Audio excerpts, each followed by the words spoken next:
Spoon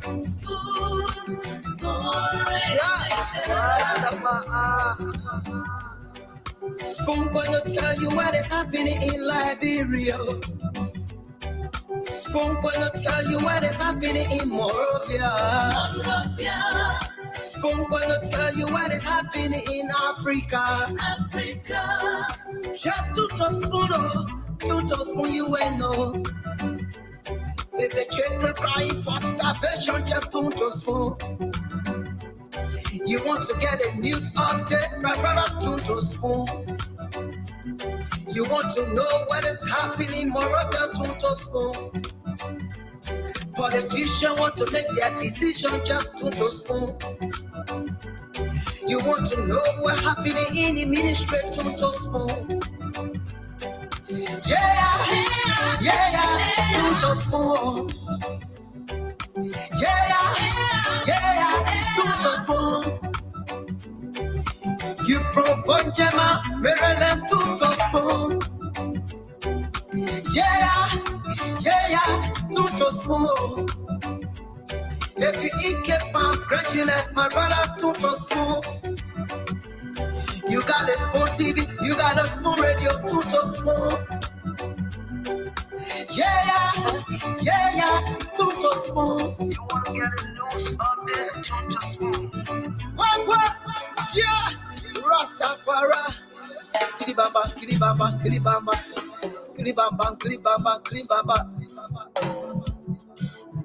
What I want? Yes, what you got today? Spoon TV. Yes, what you got today?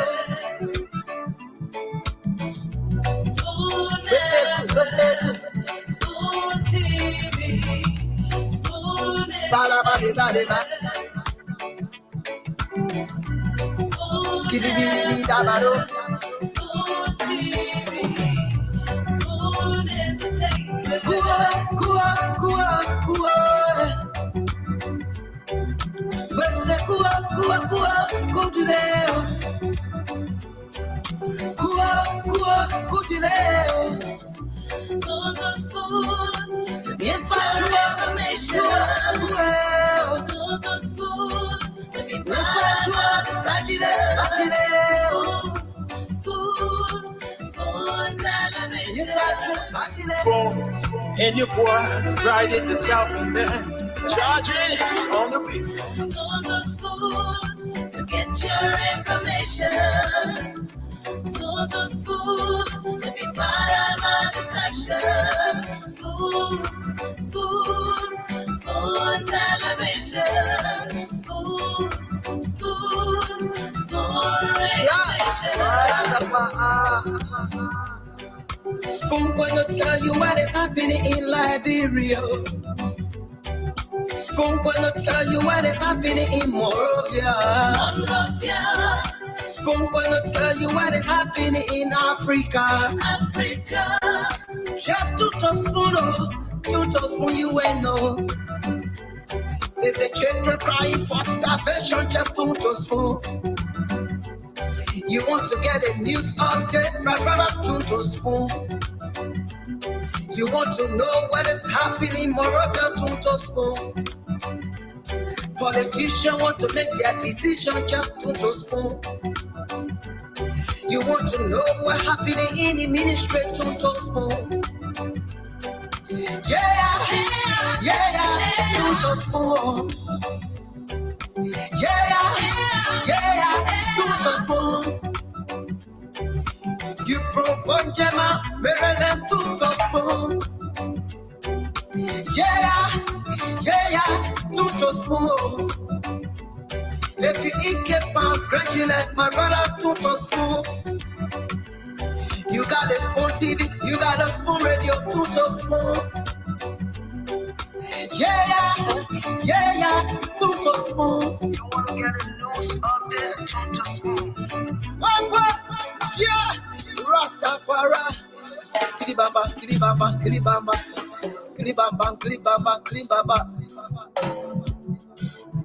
What I want? Yes, what you got today? Spoon TV. Yes, what you got today? Spoon TV, Spoon Entertainment,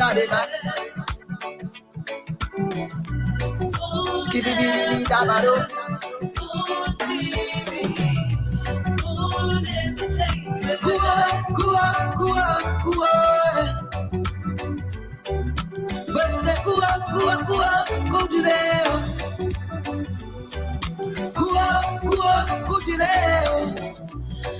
the spoon to get your information.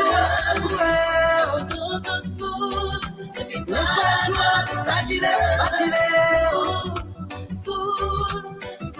Coming with the spoon and your boy Friday the South man. Charges on the beat. To the spoon to get your information. To the spoon to be part of our discussion. Spoon television. Spoon radio station. Spoon gonna tell you what is happening in Liberia.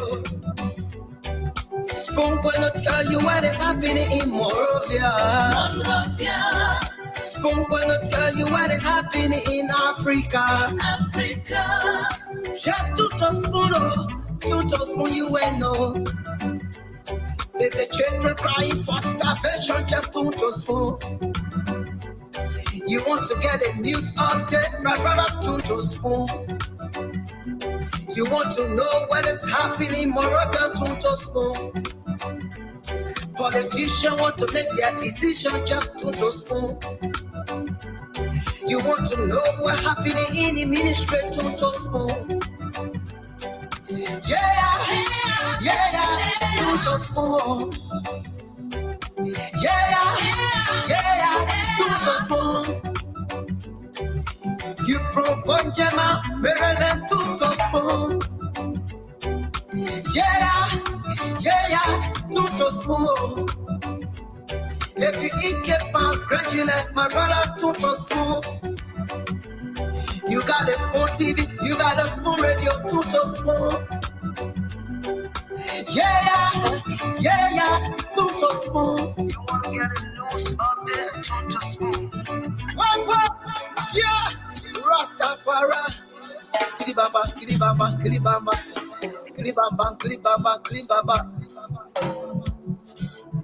What I want? This one you got today. Another day is upon us. The magic of radio. Technology all by itself is about to do us good. Of course, Liberia's biggest, informative, and most educative media platform, the Spoon Talk, is on your radio. Spoon 107.5 FM, Fabric 101.1 FM, Super 95.5 FM, Super TV Channel 10 on YouTube, Spoon TV Live, Facebook Spoon TV Live, Fabric TV Live, and online as well, www.spoonfmradio.com. My name is Nelson Colette, the sound coordinator for tonight's edition of the program Spoon Talk, and we'd like to say welcome to the show from across Liberia. Now we have the folks already here. Dr. Richardson is here. Let's say good evening to you, Dr. Richardson. Hello, Nelson. Hello, good day. Okay. Yeah. Good evening. Hello. Are you hearing me? Yes, I can hear you now. How are you? And how good day? You get me? Well, I'm okay. Everything is okay. God still manning us. That's good. I think you're the champion of God manning everybody now. You know, I see that word from you.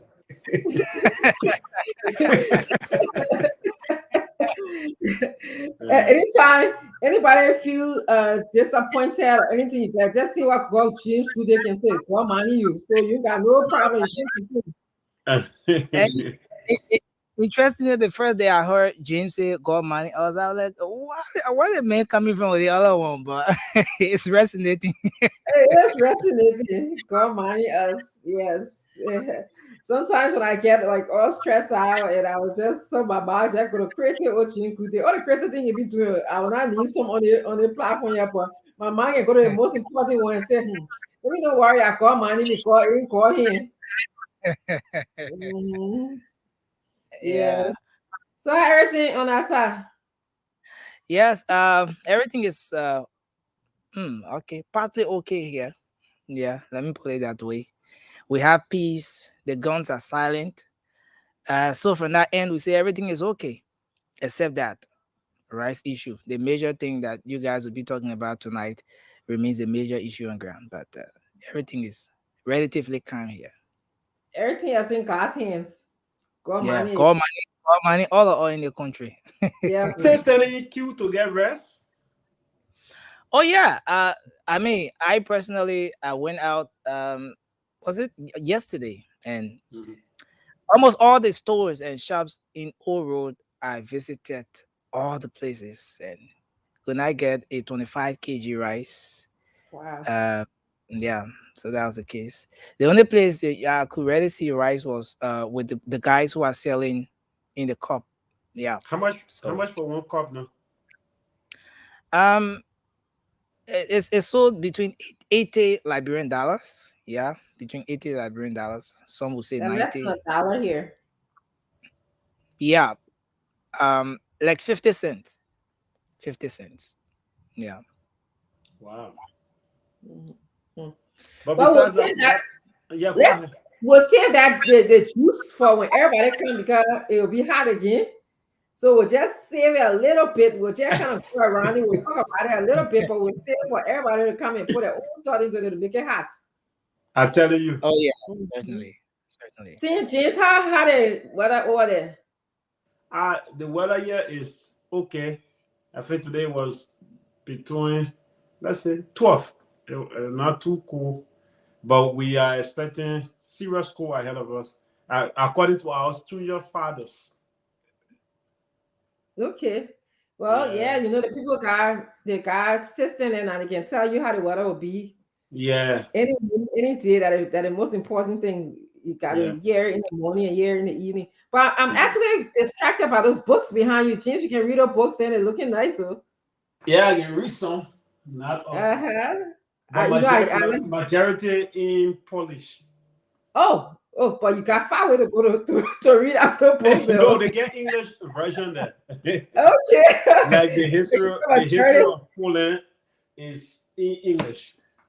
Okay. All right. That's good. Well, that will keep you busy for a little bit trying to transfer and read the English version. Yeah.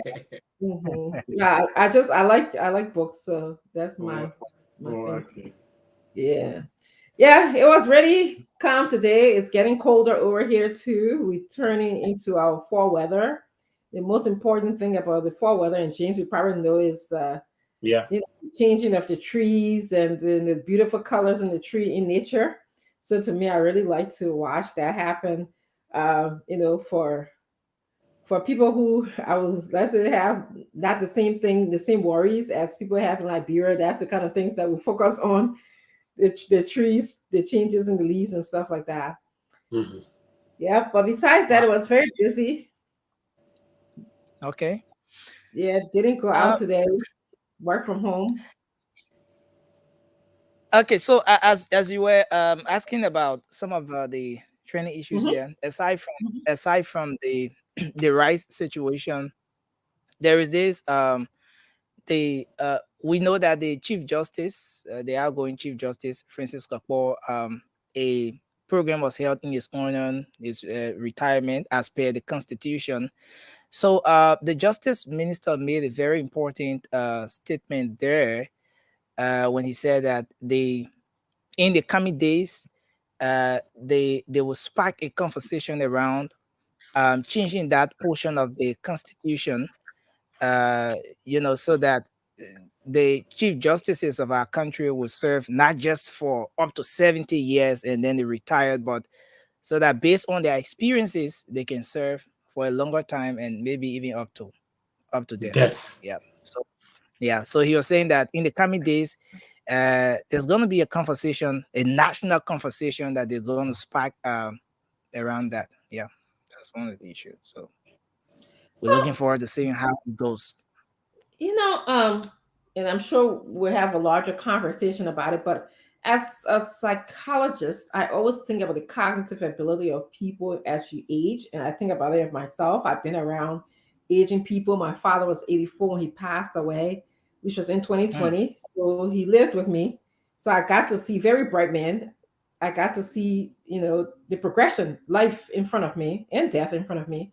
But so I think at 70 to be making some critical decisions about the country and where the path and stuff like that, and to say that I need a judge to stay in power until 70, I think we have to have some testing for that, some testing in terms of your cognitive ability. And this is not about age. I will tell you guys. Hi, Stanton. I will just finish what I'm saying, and I will circle back to you. So, on Thursday when I'm not here, I'm teaching, and I have a few students who are doing their practicum at different sites. So one of my students shared with me that in order for her employees to get guns, to carry guns, how with the ATM machines, the people that have to put the money into the ATM machines and stuff, they have to carry guns. Some security have to carry guns. They have to be psychologically tested, and these are young people. But you have to be able to be in the right mindset so to carry arm in this country. And so that's one of the things that I supervise her. That's one of the things she reports to me too. So it's not just being old, but it's the nature of the job, the nature of critical thinking, and also, of course, your age, how it affects you. So that's what I think about when I think anytime I bring this conversation up. So I'm circling back to you, Stanton. I enjoy your conversation because I must say I'm getting older every day. I'm saying I'm the oldest here right now, right? I older than James, Nelson, and Dr. Richardson. So, No, you're not. No, oh no, I'm not. I'm not. you're I'm not. not asking No, you you're for not. your age. But No. you're right though. Sometimes it's just good for you to be quiet. And but sometimes in politics, we need the old people. Sometimes the old wine are better. Sometimes the old wine. You say this. Listen, as you grow up in age, that's the Rich is saying you become wiser. So that's why I'm gonna I'm gonna leave it like that. That's what Rich is saying. But I think you're using a key word here. Sometimes that's the thing that I'm focusing on. And I see, Fanatic Collins here saying the U.S. Justice for life. The difference is the system. We have a different system here, number one. And number two, not everything that they do in developed countries mean that we should do it in our country either. I like to make that distinction a lot of times. So because people just think, oh, just because it's done in America, it's done in Europe, it's done in Poland, it's done in Brussels, so we can do it here. No, I think we're at a good place where we can look at the good and the bad things and sift it and see how it works in our culture. So, but the key word was sometimes. Uh, this you are right, but I was strongly believe that once the person remains strong, that Rich is saying, and they're growing up in age, mobility Mhm. stable, the minds are intact. There's no need for you to ask them to retire. There is no need for you to ask them to be quiet. I do believe most of our older folks in Liberia, they are strong because of what they eat. I agree. Some may have health problem. Uh, the former Chief Justice, he stays strong. He stays strong. The former Looks Vice strong. President, he stays strong. They look Likewise, strong. they look strong. Well, you want to say look strong, but to me, they are strong because I have spoken to them. I know them. I think they still have that strength. They still have that mindset. They can do another 10 years all by themselves, you know. So I mean, it is why it is. But we shouldn't just limit them. We shouldn't just question, their mobility status. We are getting there. Like give them the chance. Gracefully, they're going to leave, and they're going to leave a good path for us all. Yeah, and I actually that some parts of what you're saying that I resonate with. I think I can agree with you on that. our culture and what we eat and how our people move around tends to be very different than someone being in this culture where they're not actively moving around. But for me, it's not how you look; it's your physical appearance and what you do with yourself, your ability to critically think, and to be a judge. I think that there's a lot of critical thinking that goes with that. There's a lot of reading. There's a lot of writing. There's a lot of major decisions that goes with that. So I want to make sure that you can engage in those critical thinking and making those very fine line distinctions between the legal writings. So for me, that's very important. Well, I believe welcome to the show, the Saint Tomalik. Welcome. I do believe that age have everything to do with our day today's activities, but I also believe that within the political space right now, the oldest running to be president is Joseph Yimabweka. But I can tell you this: he full of wisdom. I can tell you this. Body wise, I think he's strong. Say what you want to say. I think he has some understanding. Put aside the politics. Let's talk about his health. Let's talk about his well-being. I think he is strong, and I 100% believe that he is. All right. He have you spoken to him? When last have you spoken to him, Dr. Richardson? I spoke to him the last time when you and I met him at where he was when he came to visit the United States. And to again, I want to emphasize that speaking to someone for a few minutes is not good enough to know how. I'm sorry, I'm getting a phone call. It's not good enough for me to know their ability to function in terms of making those critical decisions, making some judgment calls, some leadership qualities that will require a lot of gathering some outside resources, putting information together, and making those really steadfast decisions. But Dr. Richardson, Wait, let me say something. You got a brother. can You I no, do. can I still finish? You have a brother Can I that. finish my thought Yeah, go sentence? ahead, man. Go ahead. Go Yes, ahead. thank you. So, like I was saying, my father lived with me, and he was lived until he was 84 years old in this very house. Actually, the very room I sit in is where he stayed. This was his bedroom. Um, and I saw the decline. He had lived in this country for more than 20 years. I saw his decline, and my father was the smartest thing. He was so smart that when people gave us phone number, I have to look at my phone number to write it down. He could remember. We used to go to him to ask him for people's phone number, and my father was older than me. So what I'm trying to say, but I saw the difference in when I took him to the doctors, when he had to make some critical decisions. I saw the difference in how much time he needed and how much support he needed in those things. There are some things that he could do, some activity of daily living, as we'll call it here, that he did just fine. Like, you know, but there was a time when the working memory, the declarative memory, you know them, the long-term memory, the short-term memory stands, and you know that you're a nurse. So those weren't as they used to be when I was growing up as a child. And that's strictly the impact of age. I can tell this. I've been teaching. When I used to stand in front of the classroom, you couldn't tell me anything.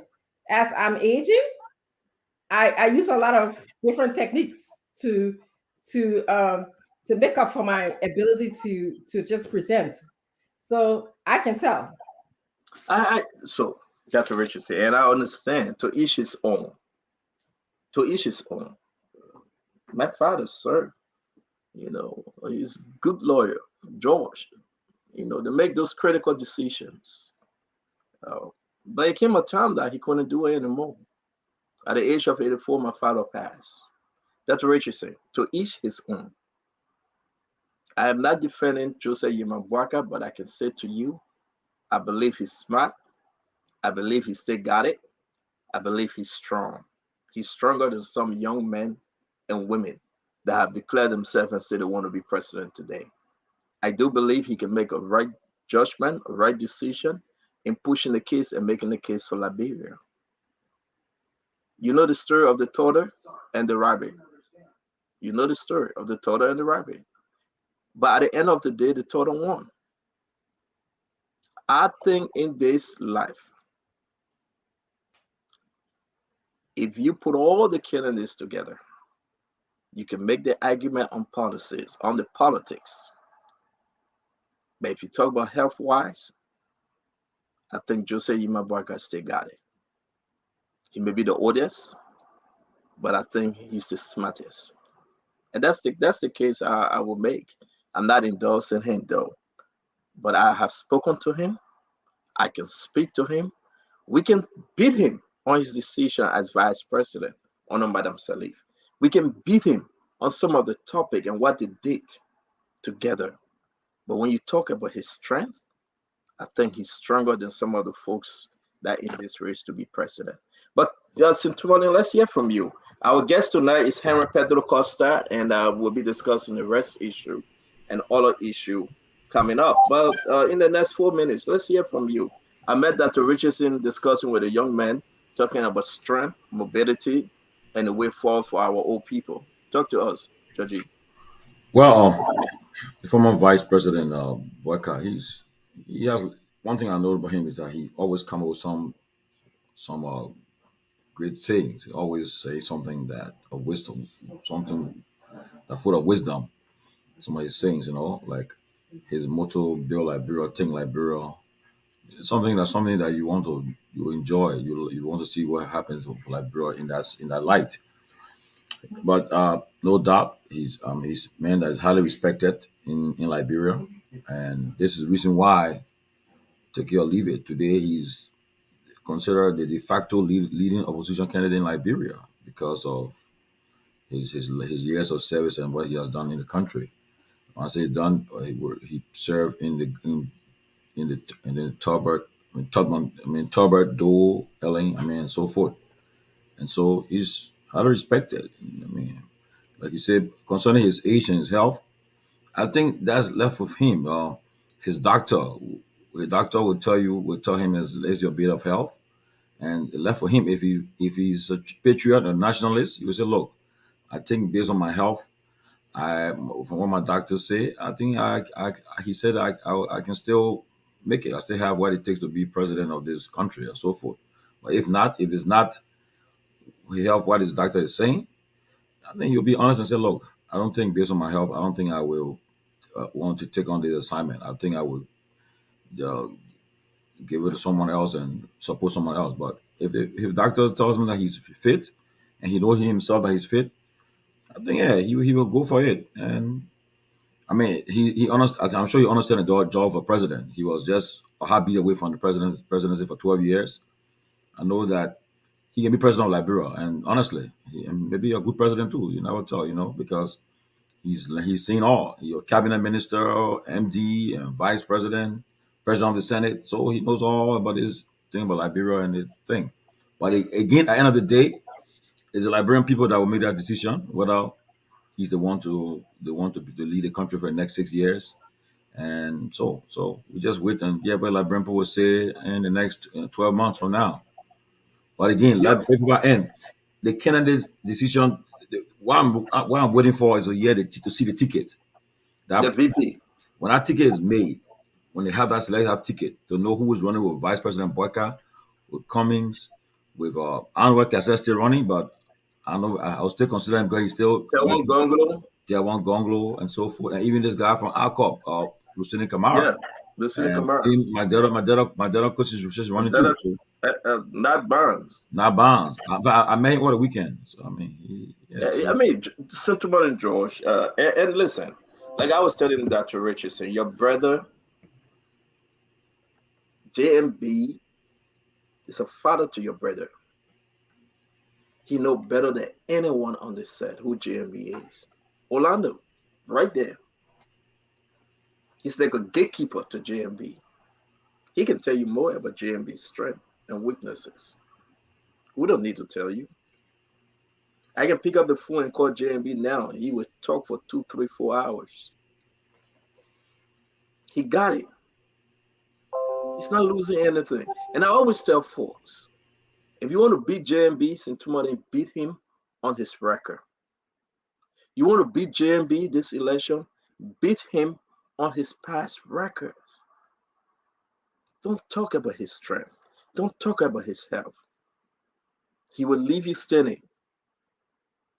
He will.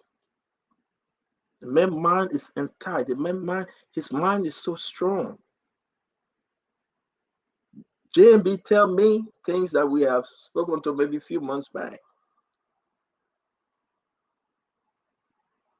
A day or so ago, the old man was texting me and reminding me of some story. I said, man, I even remember this. I can say it on the show. He's sharp like Weasel. There's no need for us to say, yeah, he's too old. He said, no, no, no, no, no, no, no. Like Tumani said, he knows those areas. He knows the position, a cabinet minister, directors. He understands being a president for the Senate. He understands how situation will come in the country and how to move the country forward. Beat him on his record. For almost 40 years, beat him on a record. But now on his age, now on his mindset, don't say he's forgetful because he's not. And I believe that if anybody out there says, oh, he's old, he old, so what? Or old wine is the best wine. And they are so expensive. Don't talk about his age, talk about his records. But Dr. Richardson, you want to come in, man? You are muted, Dr. Richardson. You are muted. Yeah. So for those of you who are just joining us, let me remind you how this conversation started and how it was how JMB was introduced.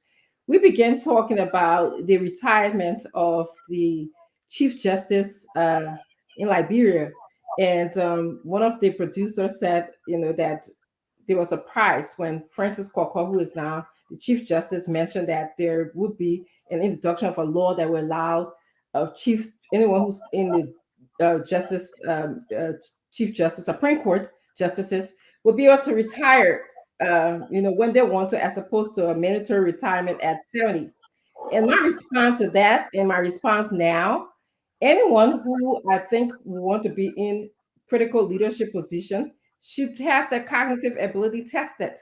Okay, talking to someone, watching them walk, watching them, say a few words to me, and me not having my clinical eye on them doesn't imply to me that they are not forgetful or they don't have memory problem or they are well.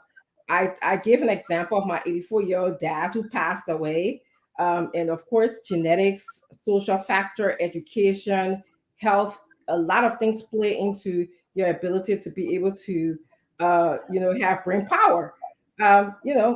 It came a time certain things my father could remember. He could remember, like, we went to him for phone numbers. He was smart. Somebody who did mechanical drafting in school, graduated from BW High, went to Israel to study and returned, worked for the bone mining company. Very smart person in our family.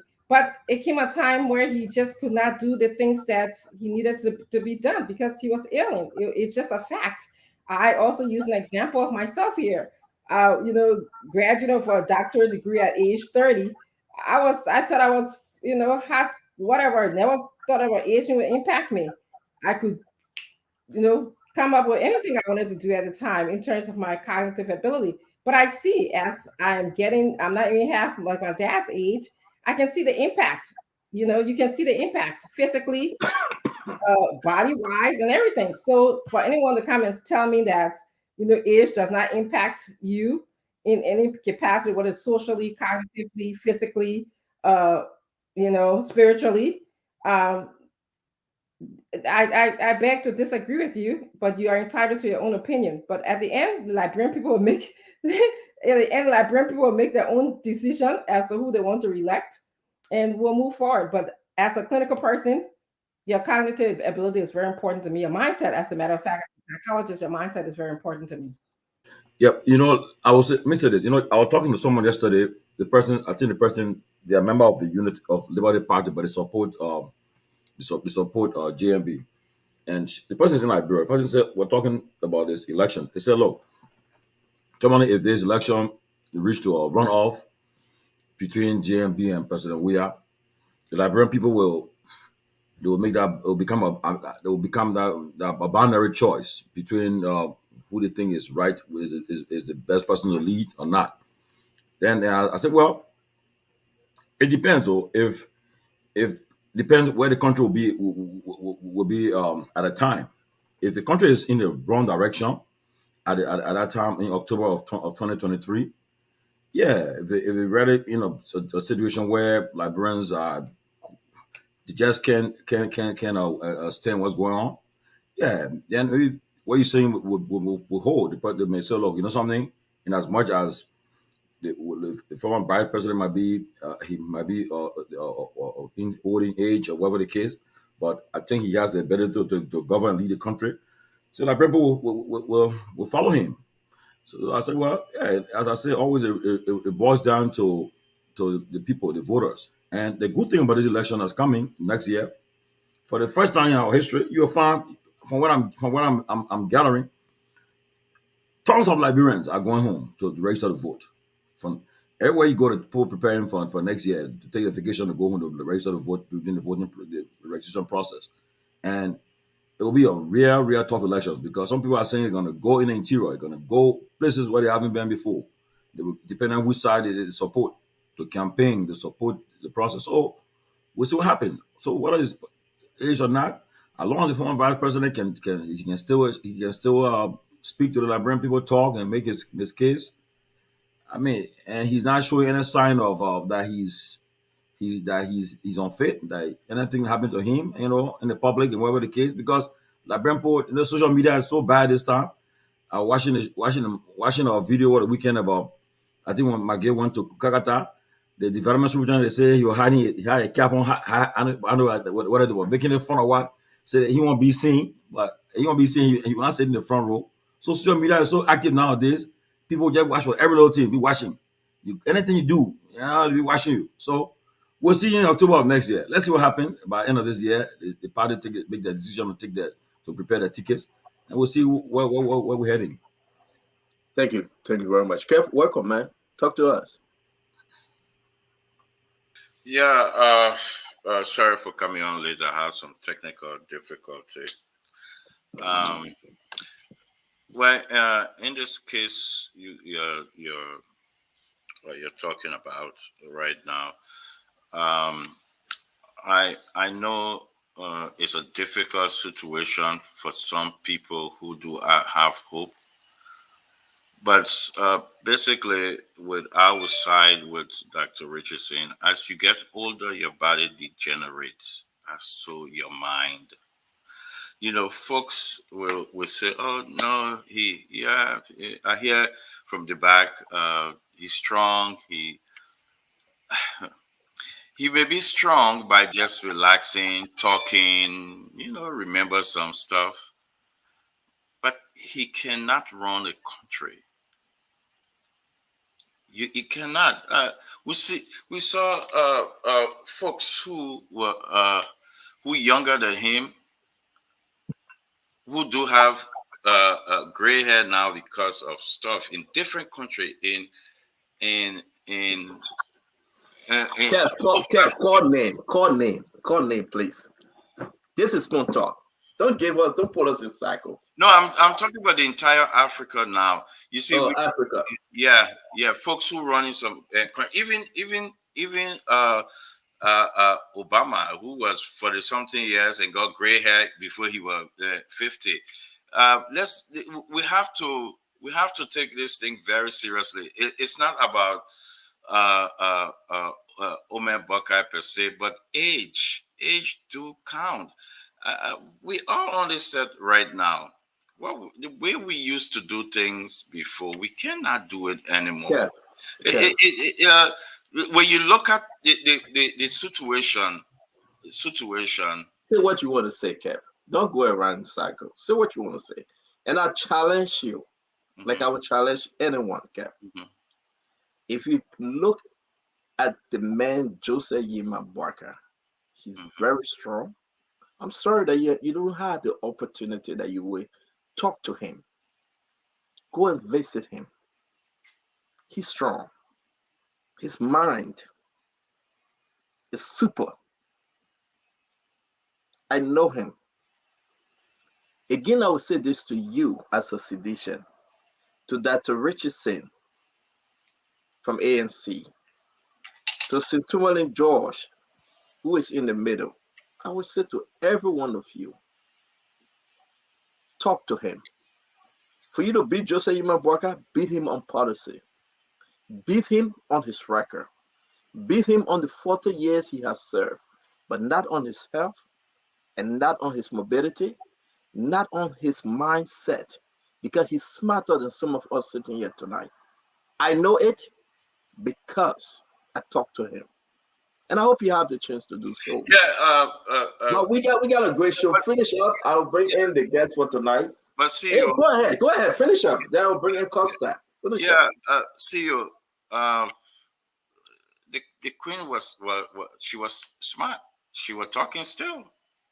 Yeah, she was moving. Yes. So when you when you want to come and say because he's smart, when we went to Liberia, when we visited him, when I came outside, you guys know I was angry. And you guys know that I will not hide it. You were there, Dr. Richardson.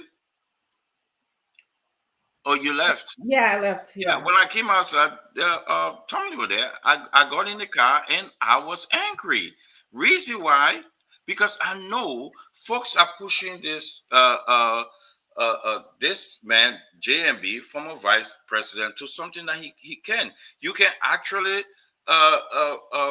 sense. You know, see or no, there is something in Nazi. It's something about JMB. I think it's something about JMB because we gotta go. Is 4:41.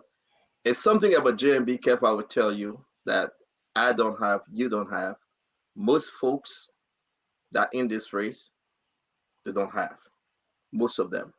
It's something about JMB when you talk about leadership. Now the question remains: can he redeem Liberia? Like the UP would say, can he get Liberia all the way Liberia in today? But see, Will he make that sound judgment decision? For me, yes. But see, we are talking about leadership, man. Yeah, We're but not just talking about. Yeah, let me move ahead. Let me bring in Henry Costa. Yeah, go ahead, talk. I'm going to bring in Costa. Talk. Let me just say, when you talk about leadership, he was tested within the CPP, and he failed. He was tested within the CPP to be a leader within the CPP. He failed. So how can we call that a leadership? The first time he had a chance to lead, it was a disaster. So people thought he was supposed to be the king's maker. Tommy, that's the right word. He's supposed to come in and sit. They said, ask me and say that one that English. Somebody will answer you. That good English, and Tommy. That good English, somebody. They expect him to come in there to say, look. I agree. When you talk about the CPP, that what kept in our park, I agree with him that one. I disagree. Yeah, I disagree. I disagree. You cannot tell me this man is a leader that the first time this man had a chance to be the leader, he failed. Because you know on the show when he became chairman of CPP, I said on the show, I said, well, with former vice president taking over CPP, I was positive with his speech he gave. I said CPP he's gonna hold it together and bring it together, but then all right. But so Tomato Josh, Kev Hassan, Dr. Richardson. You know who failed CPP? They all failed CPP. It's not on Joseph Boakai alone. Let me say this. The Bernard Ure, the Alexander Cummings, the Yomdi Kanga Lawrence, and the Joseph Yema Boakai, they all failed CPP. You cannot put the formation. But let me finish. I will say this to you. I'm sorry, Sue. I just want to put it in there. Jesus Christ. Yeah, wait. After Costa that phone call, then he'll come on. Let me say this. Let me rest, Dr. Richardson. I beg you, let me rest on this point. There are 4 of us on the show tonight. You have 4 political party leaders that could have done better for CPP. They equally fail CPP because of the egos and pride. It's not just a Yema Barker. They have all equal rights. You cannot put it on Jose Yema Barker leadership. I disagree with you very strongly. They all share responsibility for what happened. But when it came to his time as an elderly statesperson with experience, I thought, on a serious note, right, he would have he would have done everything possible to have held his people together, even if the cost of him Cummings or Yombi to go somewhere and sit and talk with Ure and spend that time together. I mean, he should have spent more time trying to hold it together than to just take it, just let it go. And then the last thing too, when it came to the court issue, one I think I don't know whether you asking whether he would have done it if he had told to do it again, to go to court to testify against another opposition leader. I think yeah, that was yeah. But besides that, I don't have a problem with him in another way. Because if I the former vice president, I think a couple of months ago, I texted him. I was just trying to see whether and he responded to me. I was surprised. I got a response text from him. I said, "Wow, okay, at least he remember me or so." But I mean, Again, Dr. Richards, to wrap up, let me bring in Henry Costa. Is way past the time. Again, I want for to us to add, this is what I partially do for a living, is assessing the head, the mind, the brain of people. That's my job. In my program that I graduated in, there was a whole course on geriatric counseling, geriatric psychology. Okay. And the reason why we had that course is because research shows that as people age, they can do that differently, but there are certain guidelines, there are certain things that happen to you. And this is why I will continually say, as you age, I think you should be tested. This is what happens here. You know, people in the president goes through significant health tests. When Donald Trump was acting in an erratic way, one of the things that he was asked to do was to get tested psychologically, and he disclosed that. So my point is, perhaps like people age differently. Perhaps they can do the job differently, but being a president, being a chief justice, it comes with a heck of a lot of responsibility that you really should know how to think ahead. You should have wisdom as you grow older, and if you wisdom coupled with critical thinking can be a great thing. And if that does not happen for some people, this is why we need to have a general guideline that says it should be tested. And that's what I have to say about this. I'm not saying whether I never tested Joseph Walker. I don't know his. I can't just look at somebody and say, I talked to you, I got text from you that, oh, you doing well mentally and healthily. I cannot do that. Okay. Until I see you, I can make some decisions about that. All right. We want to say thanks to you guys for joining us on our just sidekick of a conversation. We are here today based on James. You want to put a flyer up before we bring in Costa?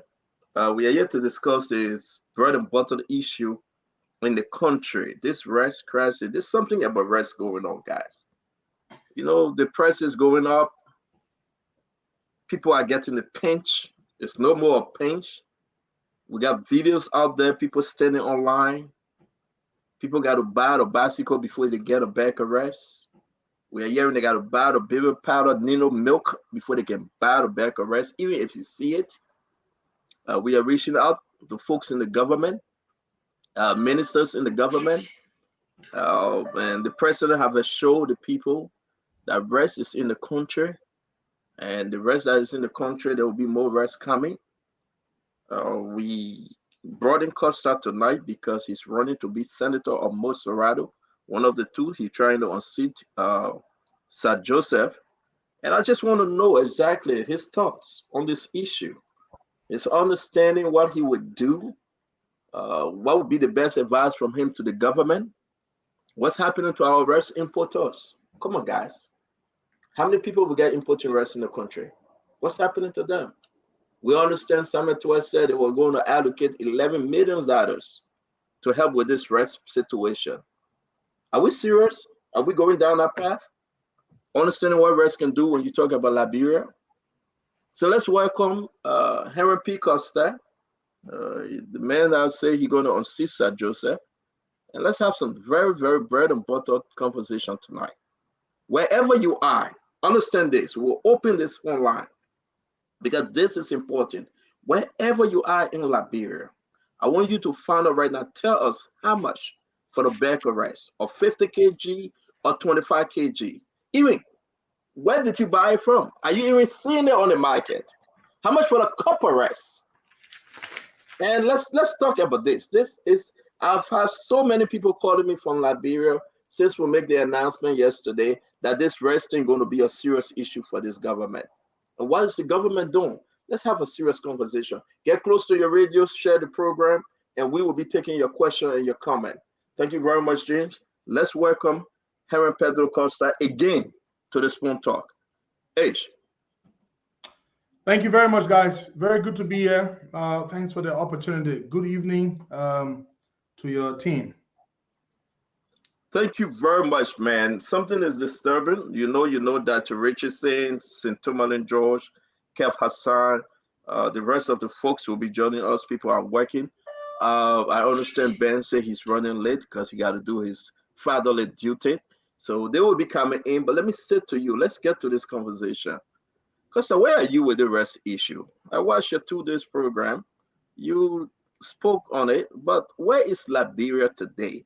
If Henry Costa was serving as chair on executive in the Senate, where are you? That's a good question. Well, thank you, Mr. Witherspoon. The rice issue is a very serious problem, and the reason it is a problem is it is as a result of global inflation. Prices on the world market have gone up all over the world. In the US here, for example, the rice we used to buy for a small box of rice for $17, $18 is now 20 something dollars. Everything has gone up. In Liberia, unlike petroleum products, which you saw the government increase in the price to accommodate importers, they've decided that they did not want to accommodate a price increase when it comes to rice, because rice is the most important, the most essential political commodity. With elections around the corner and all, the government, in their political perspicacity, decided that the importers should not increase the price of rice. Now, the importers have said, if we do not increase the price of rice by $2, we're going to lose, because the purchase price has increased. The cost of shipment has increased. The handling by APM terminals used to be $9 per ton, but now it's gone up to $13 per ton. APM terminals increased the handling. So cost price, shipment, and handling. So the importers said, we have to increase. The government said, no. The government and the importers reached a deal. The deal was, you bring your rice and sell it at the same price, and we, the government, will pay you the difference of $2 on every bag. So the government decided to assume the responsibility to pay the importers $2 per bag as profit. The business people didn't really like it, but they said, well, this is the government. Then the government doesn't want the price to go up. So the business people reluctantly agreed. Now, the government now owes, for that $2 million, the $2 per bag arrangement, which is sort of like a subsidy arrangement, they owe them a little over $11 million.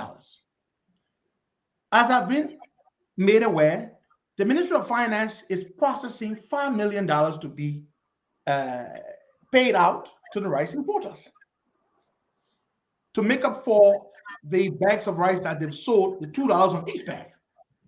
But that money has not even been made available. The situation got to the point, Stanton, where 2 of the rice importers have stopped bringing rice. UCI, United Commodities Incorporated, owned by a gentleman called Anwar Izzadin. They don't bring rice anymore because of the situation. K&K, which I'm sure Tom Joel will know K&K. K&K has been in Liberia since Charles Taylor time. K&K is not bringing rice right now. One of the major rice importers had a whole vessel of rice that was bound for Liberia.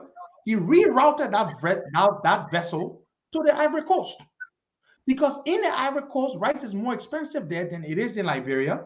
In Guinea and in Sierra Leone, they pay for rice more than we pay for rice.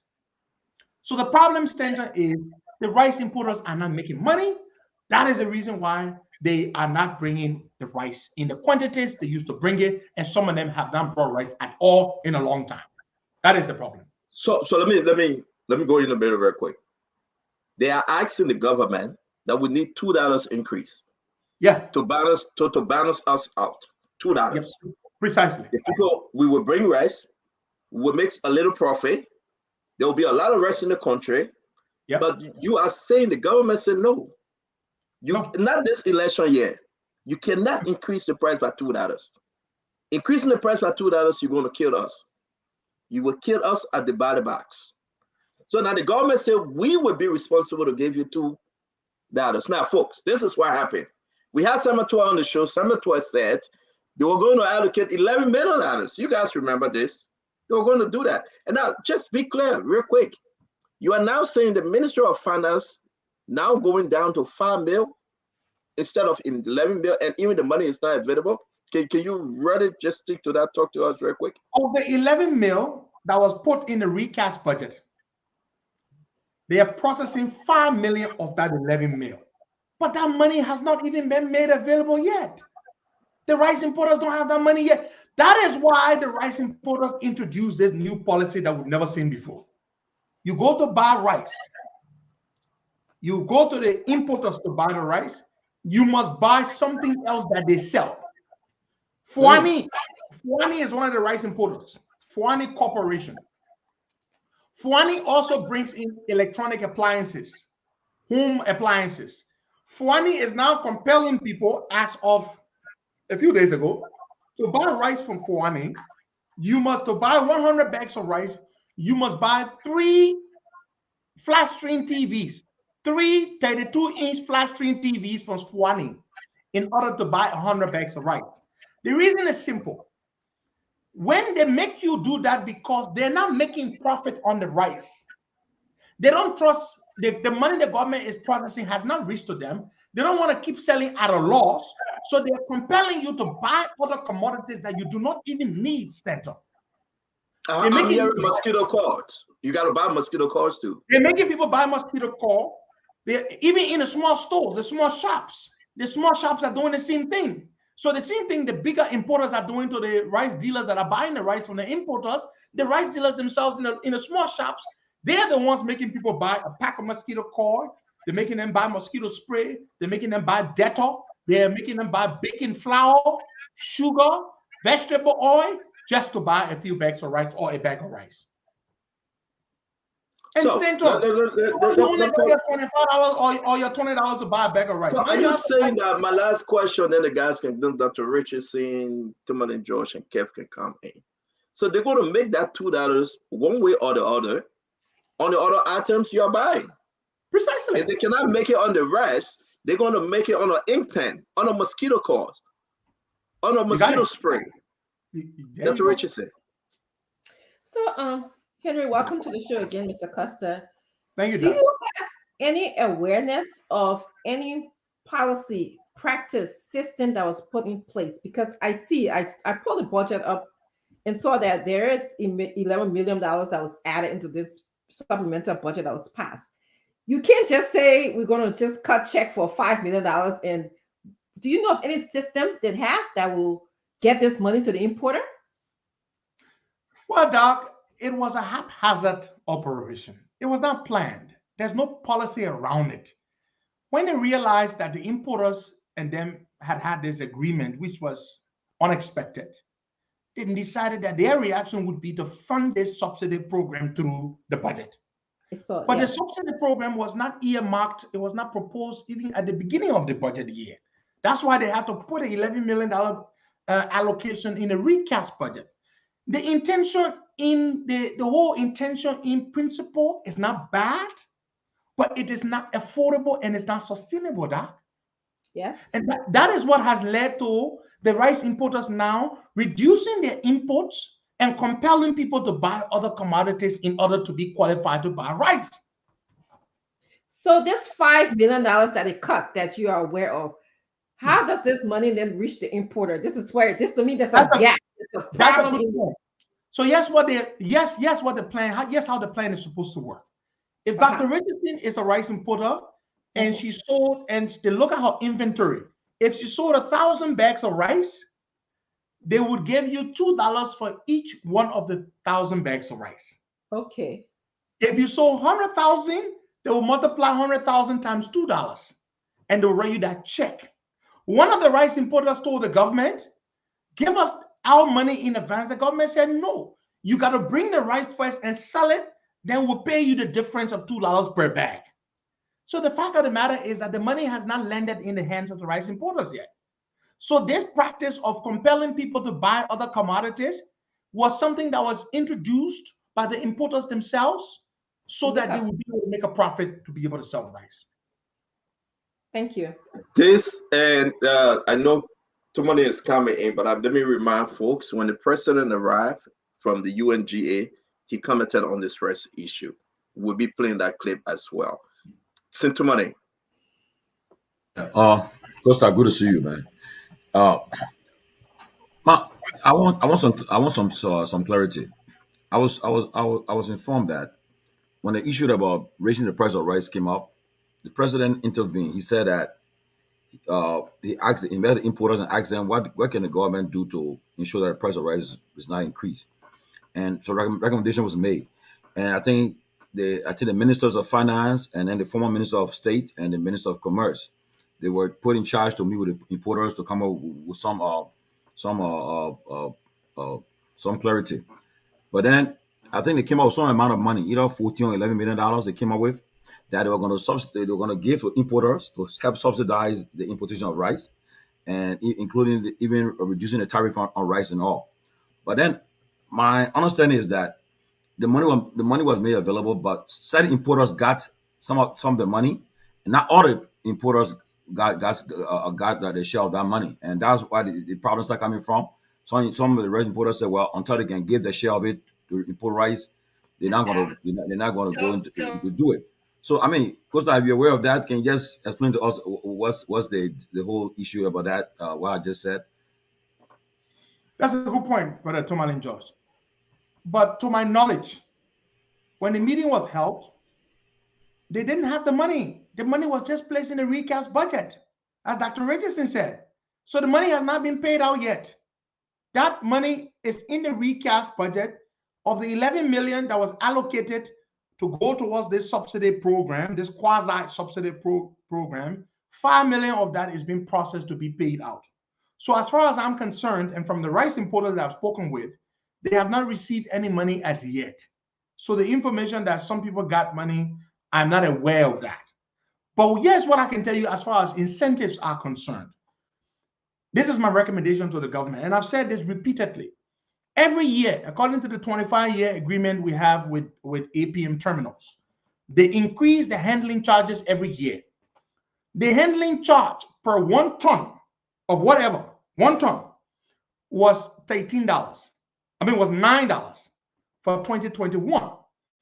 In February of each year, APM terminal has the exclusive right to increase her handling charge.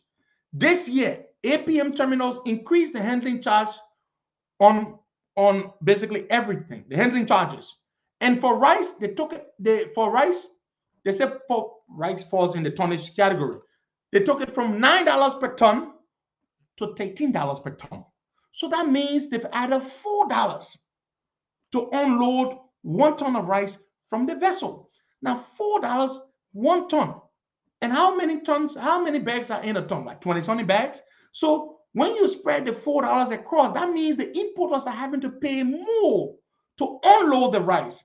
That is also going to affect the price. So I've recommended to the government, but the government has not listened to me because I am Henry Costa. Sit down with APM terminals. Ask APM terminals to issue a moratorium on the handling charge for rice, at least for 6 months or for 9 months, so that you can study the situation and try to stabilize it. But as far as I'm concerned, the government has not made that arrangement. Matilda Parker did it before.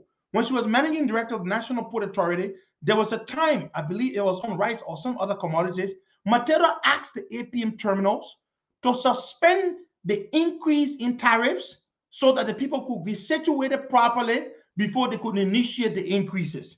And APM terminals obliged. Why is this government not asking APM terminals to suspend the handling charge only on rice.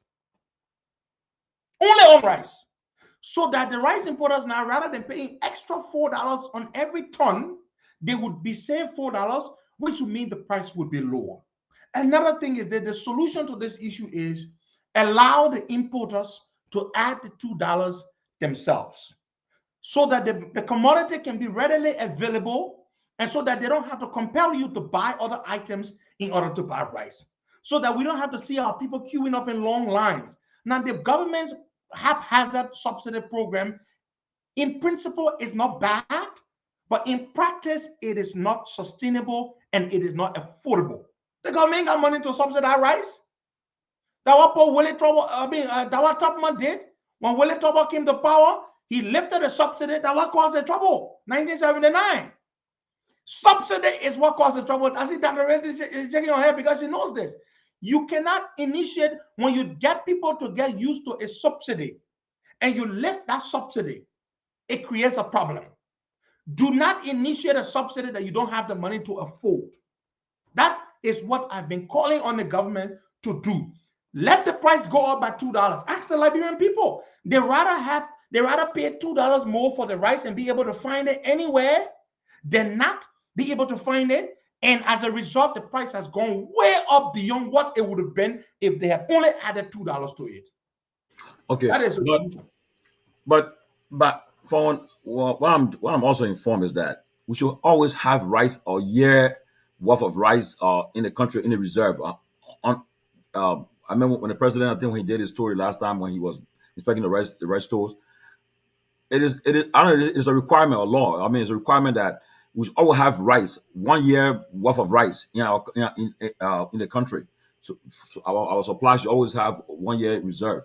But I don't know what is that's the case, because the president said yesterday when he came, he said, as far as he's concerned, I think he said enough rice is in the market. It's in the warehouse, whatever the case, he'll go to inspect. But we should all have 1 year supply of rice. Now, my question is, there are reports that there are people within in government or some influential people are also part of this rice importation too. So as a result, they are in competition with the rice importers too, and people are deciding to say, well, until there are certain people who are able to import rice and bring on the market, and certain people who are not, who are being giving all this run around and paying all these high prices on taxes on rice.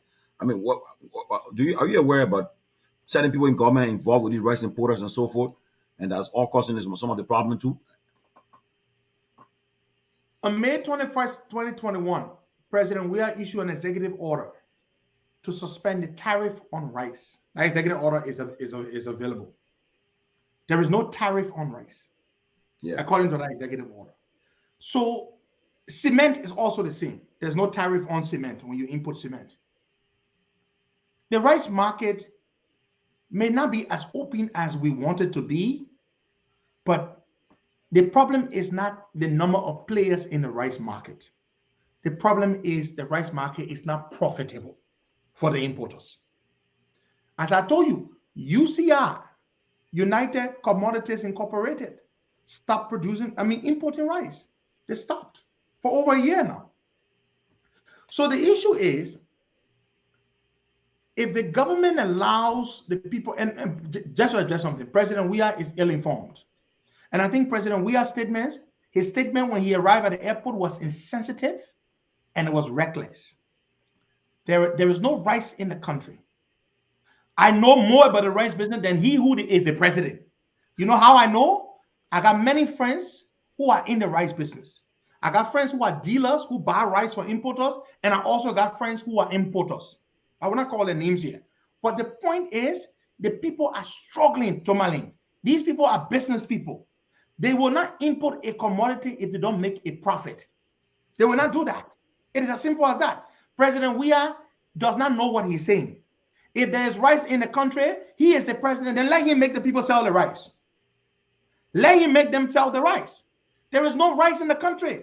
My fear is, Dr. Richardson, in a week or 2 or 3, when the minimum quantity of rice we have in the country runs out, what do we begin to eat? When we had the situation with the port hadn't been dressed when I sounded the alarm in 2020 when they said I was lying. And as a result of that, large vessels were not coming in. We ran out of petroleum and other commodities. We had to go to Sierra Leone to buy petroleum products. But unfortunately, this will not be the case with rice. The Sierra Leoneans and the Guineans and the Ivorians will not let us go to their countries to buy their rice and bring it. They will not do that. So when our rice finishes, the current stock of rice, which is fast depleting because it is not being replenished, when the rice is depleted, the current stock, what do we do? What do we eat? You know how long it takes to load a vessel? How many weeks it takes before it gets to Liberia? What do we eat during that time? Millions of people eat rice in the country. This is a major national security risk. It's a national emergency matter for the president to arrive back to the country and make that callous, reckless, and terrible statement that there's enough rice in the country just broke my heart. There's no rice in the country to feed the people. That's why it is scarce. That's why they're looking. If anybody has rice right now, Tomali, when's the best time to sell it? Right now. That reason, if you have lots of rice and you've been losing a lot over a long period of time, wouldn't this be an opportune moment to cash in, to sell our rice quickly and make a lot of money? But no, people are standing in lines and they're fainting. And the president comes back home and tells us, oh, don't mind the people. Perhaps seditionists are eating something else. Maybe they're eating patanga ball, or they're eating Bubba John, or what I think we used to eat during the war we can take from the palm tree. Palm cabbage. Palm cabbage. We used to cook it during the war with palm butter. You just put the palm cabbage with the palm butter on it. So maybe that's what citizens will eat. Or perhaps their CDC membership card, when they flash it somewhere, they can sell rice to them. But the bulk of the people don't have that privilege. Senator, you are muted. Yeah. Muted. Kev, please. Thank you. Kev, go ahead. Okay. Yeah, I know folks are discussing about the rice right now. I know a lot of information, but I should speak right now. 30,000 tons of rice is offloading as we speak right now. Yes. So you sure about that? Yes, as we speak right now, it's offloading, and more are coming by the 15th of. Who brought the 30,000 tons? More coming. I know all the importers. So I'm telling you, as we speak right now, 30,000 rice is offloading. So I just want to put that in there. Stand on. So We the should not government play politics with a rice issue. The government. Don't raise the people hope I'm for that. telling you, the government. Ish, let him finish. Let Kev finish speaking, and you'll come in. Yeah, and the government is handling it, and so the government actually know that rice issue is a problem before, so the government is on top of this rice issue. As I speak to you, they are offloading it. So by the 15th, more rice will come. So rice will not be our problem. That's a confirmation to you guys. So I just want to put that news out there. But can we, because this is the Spawn Talk, Kev, I beg you, for the sake of our program, which port are they offloading the rice? Which port? As I'm giving you information right now, 30,000 is offloading. 30,000 bags or 30,000 tons? Tons. Which port? Freeport, Buchanan Port, Harper Port? It should be free. It should be Freeport. It should be Freeport. It should be okay. Freeport. Yes, sir. Okay, so I'm going to go in the back and call to make sure that we get the story straight, because we have folks that work at the Freeport. So, but ask your question while we make those phone calls, Kev. You can ask your question to Henry Costa. Please. No, I don't have any question. I just want to make that announcement. Henry Costa, can you respond to Kev? Kev, with all due respect, I do not believe what you're saying. And that does not mean to say you are a liar. As much as I want rice to come, and I'm not being political with this rice thing because it concerns our people, but Stanton, I can almost go on a limb to say it is not true. The rice vessel that was headed to the country was diverted to the Ivory Coast by the importer. I do not know of any rice vessel. And I can tell you, I don't know where I sit right now, but by the time day breaks, I will know whether a rice vessel came to the port. Trust me, I will know. You can't unload rice behind closed door. It's a whole large vessel. And besides, even if it is true that 30,000 metric tons of rice is nothing, Stanton. It's just a few thousand bags of rice. Stanton, 30,000 metric tons of rice divided by 100 pounds per. It's just a few. It's about what 6,000 something or something like that. It's not a whole lot of rice. But I don't believe a rice vessel is in town. Let me say this, and I think our brother Kev will come back. Then we can go to that direction. This rice issue is very, very serious. I hope the Minister of Commerce, Information Minister, I hope they can come and speak to the nation as to where we are with this rice issue. Again, folks, Kev is saying that he can confirm. So therefore, he's speaking from a third party position. Somebody tell him. Why isn't the government saying this, Stanton? That's what I need. The Liberian people need the government to speak and to reassure the Liberians that we have rice on the market. But I would say this though, I've just reached out to someone who is president now working at the port on the night shift, APM terminal. He worked there, one of the night director. He's saying that he's going to get back to me because I know I have 3 guys that work at the port that I know. We will confirm Kev's story tonight. 30,000. Did he just say 30,000 tons, right? Yeah, he said 30,000 metric tons of rice. 30,000 metric tons of rice. So let's just pause that, guys. This is very interesting. We will get the first-hand information. Maybe they will do a recording and send it to us to see which one of the ship they are offloading, and then we can make this conversation. Dr. Richardson, do you have a question? Yes. First, I'd like to say, Costa, I believe your statement about the president making a very reckless comment when he entered the country is true. I think it was not wise of him. I think he lacked empathy in speaking about the needs of Liberian people, considering that rice is a political commodity in the country. I just think that he should have said, give me a moment, let me assess the situation. Let me call my commerce ministry. Let me call, importers. Let me call the bureaus in charge of, handling rice before making such a decision, knowing how sensitive this issue is. My question to you is, to what extent do you think that the election politics is playing into the government putting in another $11 million in for subsidizing rice? To what extent do you think election politics have to do with that? A hell of a whole lot, Dr. Richardson, which is obvious to you and to myself. But then again, the people in power, that's what they do, right? They always try to win another election. Even in America, the Inflation Act was passed by Biden, and they're all over the place, and they are touting it and celebrating it because they're hoping that they would accrue dividends of the Inflation Act at the midterm elections, right? So a big part of this decision for the government to intervene in the way in which it has done was influenced by politics, election politics. They want to win again, and they don't want the people to get pissed off. But here's what I genuinely feel: even if the government pays $2 on a bag for rice for me, if I won't vote against Jowia, I will still vote against Jowia. It will not stop me from voting against Jowia. So this subsidy program will not work.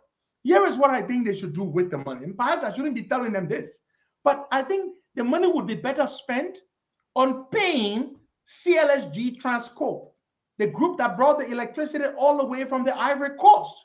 We owe them $3-point-something million for electricity that the people in Maryland used, the people in Nimba used, and the people in Grand Gita, 3 counties. Once we pay them what we owe them, and we pay the connection fee and all that kind of stuff that will hook us up, and people will have stable and more affordable electricity, as opposed to trying to subsidize rice, because this is a drop in the bucket. The people will still buy their rice, even if it is $2 more than the price they were used to buying it. So it doesn't work. Let them abandon this policy and spend the money, move the money to something else that will make much more impact. So, and then I ask another question, or I would just say, Yeah, go ahead. Ask your second question. We are not my many today. second question is, if you can tie this into leadership skills for me a bit, would be helpful. Why now? Why is it that somebody would tell me that we're resolving this problem by bringing 30,000 tons of rice into the country? Do we not have a system where we can assess or know how much rice in the country? How is that going to impact the economy? How is that going to impact our buyer-seller market? Why today? Why am I hearing Kev saying that there's 30,000 tons of rice coming and there's more to come? Why isn't this problem been solved? Like before we had the problem. Why are we band-aiding? Dr. Richardson, brilliant point. Everything Kev said here came from a partisan supporter of the government. We will not believe it. Even though we don't really trust the government that much, but if the government went on the record and told us that rice is in the country, at least I would believe that more than Kev's words. And that is, with all due respect to Kev. Let the Ministry of Commerce inform us that rice is in the country or that rice is coming. Let them tell us that one day. Trust me, Dr. Richardson, if rice was in the country or was coming, they were going to put out a press release at 10 p.m. to let us know.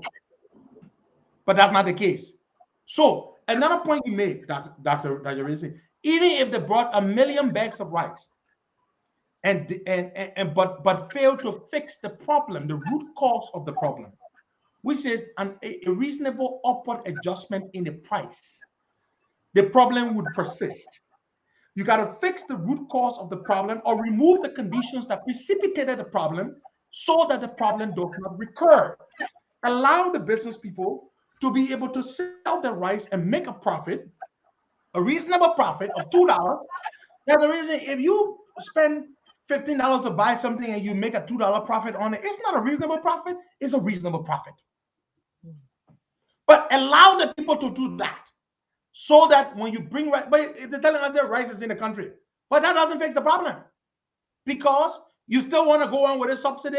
Let the government abandon this subsidy program and let the rice importers add $2 to make a profit to drive the price down. Because of this, the price has gone way up, much significantly higher than it was. The scarcity and the insufficiency of it. Yeah. Tamale? I'm done. Well, I would join the CEO. I hope the Minister of Commerce or someone from the government side, the Information Minister, could come and make a clarification on this issue, give the government position on this, so that we know, because we are getting different stories coming from different sources about the rice issue, and rice is a political commodity, and like you said, I'm old enough to know what happened in '79 with the rice riot that led to the rice riot, and it went into other years. So I hope because people are getting very edgy about it, and everyone now that's calling from Liberia telling about the rice issue. Like you said, maybe in the next 2 weeks or so, a month, if nothing is done about the rice issue, it could cause serious problem in the country. That's why it's important that the government breaks its silence and speak on it. The president said he was going to personally visit the rice the port to find what's going on. Almost 24 hours we have not heard from the government of Liberia. And as the show progresses, we're going to make some efforts to dig deeper to find out what's the government position. So for me right now, until we can, and then the thing is that the rice importers, some of them are afraid to even come public to talk about it. They'll tell you that we know what's going on, but we can't come in public to say because we don't know what will be the reaction. So with all of these things happening, it's just serious and important that the government can break the silence on it and tell us what's going on. But so for now, nothing much I can say about it, but just to keep digging and find out when we hear from the government. But it's a serious issue. Kev, you got information for us again about the rice issue from your end? Yeah, when Costa get the information, I hope he come back and apologize for him because When we I are. do, I will say, Kev, Yeah, because because I want to come to the country. 30,000 tons, according to my mathematician, Funati Collins, it's 660,000 bags of rice, so 100-pound bags of rice. so and when the information come out, I know you come out and say. So I'll be waiting for you. If you can't say yes, say on your show tomorrow morning. I will I will listen say, to you. Kev, if Reka in the country, I I will will say listen yes to in the you. country. But I But tell your people to get out of the rice thing. Let the business people add $2 there. They can't afford this subsidy program, Kev. That's the truth of the matter. And I said it to my people. I said I will not play politics with the rice issue because it's a serious, sensitive issue. I will not play politics with it. but because we all know that the Ukraine issue having a global Oh, issue. I know. Everybody knows that. The Ukraine war, Yeah. but not only the global supply chain issues. The Yes. reason is the cost of production going up because I don't think we should play politics with that. With some people no, we want to can't play play politics with it because all over the world we know prices are going up. But let right. the government move from in the right business, let it put in the right and put $2 on it. Okay. Senatorial, You guys you can got hear me? to. Yes. Yeah, So we hear you. let's just set the record straight, guys. Kev Kimmel said 30,000 metric tons currently at the free port of Monrovia. It is confirmed. We have, and I can say this because I have spoken to two of my guys. I'm not going to call a position because we got to protect them. One right now he's at the port. The other one will be going to work again tomorrow. That ship been at the port for nearly over 40 days. They've been Why? offloading. They've been offloading. They've been offloading. All of the 30,000 metric tons, they have offloaded 25,000 metric tons. They are left with only 5,000 metric tons on the ship. The 5,000 metric tons are left on the ship because of the rain the last few days. They are unable to offload, but they will. But here's the issue. As they begin, and that ship was brought in by a Fulani. They Fulani brought in, Corporation. yeah, We are the Fulani only people selling Corporation. rice right now. They brought in the ship. You are quite correct, Costa, because this person I'm speaking to, he's there. He's working there, one of the directors. See, UCR close. The other people that were bringing in rice, they call them K&K. SWAT. They close. SWAT. Yeah, They SWAT team got close. problem. Yeah. Yeah, they close. And UCR went to Costa Rica. They're doing fishing whatsoever. We got to get the story straight. But the warehouse is empty because as they offload, the people taking the rice. So So that the means the only rice ain't thing that enough, would Senator? be the only thing that would be lasting right now up to the first, God bless Liberia, the second week in October, there will be no rice left. So let's balance this argument. And this is true. And I'm getting more information. We Wow. cannot call this gentleman name. Kev Hassan, your information was correct. 30,000 metric ton were being offloaded. And all of the 30,000 metric ton, they have managed to offload 25,000 metric ton. The 5,000 metric ton that's left because of the rain, the heavy rain, they had to pause. But notwithstanding, the warehouse is empty. So that means, Senator, we don't have any reserve. All the rice they unloaded, they've You already have sold it. 5,000 that will be coming out, and this 5,000 will run into the first week of October. And then if the president say we have rice, this rice thing should take care right now, the middle of October, the government must do something, or importer out there must bring in rice. This is 100% accurate. That ship been there for 40 days. They will be off this today. They work tomorrow because of the rain. Henry Costa. But Senator, here is the thing. Yes, talk to us. So even with the ship being there, Dr. Richardson, Toma Lee, and Kev, it has not helped the situation. Because the ship has been there, according to you, for 40 days, but we still have a scarcity. And your information told you that the warehouse is empty. So what that means is that as they unload, they sell. Because they're not hiding it anywhere else. If No, it's no, no, not no. in the You're right. warehouse, You're right. They offload, they sell. They cannot keep it. And then imagine now you have only one person that brought in ship, one company, Fulani. So if Fulani brought in the ship, they're offloading. People say, "Give me 100 bags, give me 20 bags. I gotta go Relay, I gotta go Bon County, I gotta go Magibi, I gotta go how you call it? This places." So you are quite correct. But the argument is, are there more rest coming? Will those ships be there by the end of the month? Today is the 27th. And with the government subsidies help. So I'm still getting information. More rice is coming. I'm still More getting rice is coming. information. We will be good. Just take this. We will be good. More rice coming.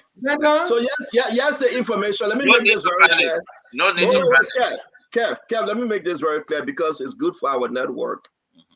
By October 15th, they are expecting, Henry Costa, they are expecting another big, huge vessel. Yes, sir. October 15th. Yes, sir. Okay. So by October 15th, more rice coming in, and we should tell the Liberian folks, I don't know, if the vessel come in, what are the 5 million that Senatorial going to allocate? It's going to help because people cannot be buying rice and they buy a bottle of water. They cannot be buying rice and you tell them to buy ink pen. No, they want rice. They don't want ink pen. And that's the thing. But let me go around again, Dr. Richardson. You come in now. We have confirmed and we have set this up. You come in, Dr. Richardson. And I have a comment more than a question, and I think my comment can be responded to. It bothers me to sort of hear that we are just band-aiding a problem. Okay. Why is it that we didn't project that we were going to have this kind of scarcity in the rice problem, knowing that rice is a political commodity in the country, knowing that this is our staple food? To me, it goes back to leadership. I think a president should be meeting with his involved parties, the stakeholders in this business. This should be an everyday kind of a conversation.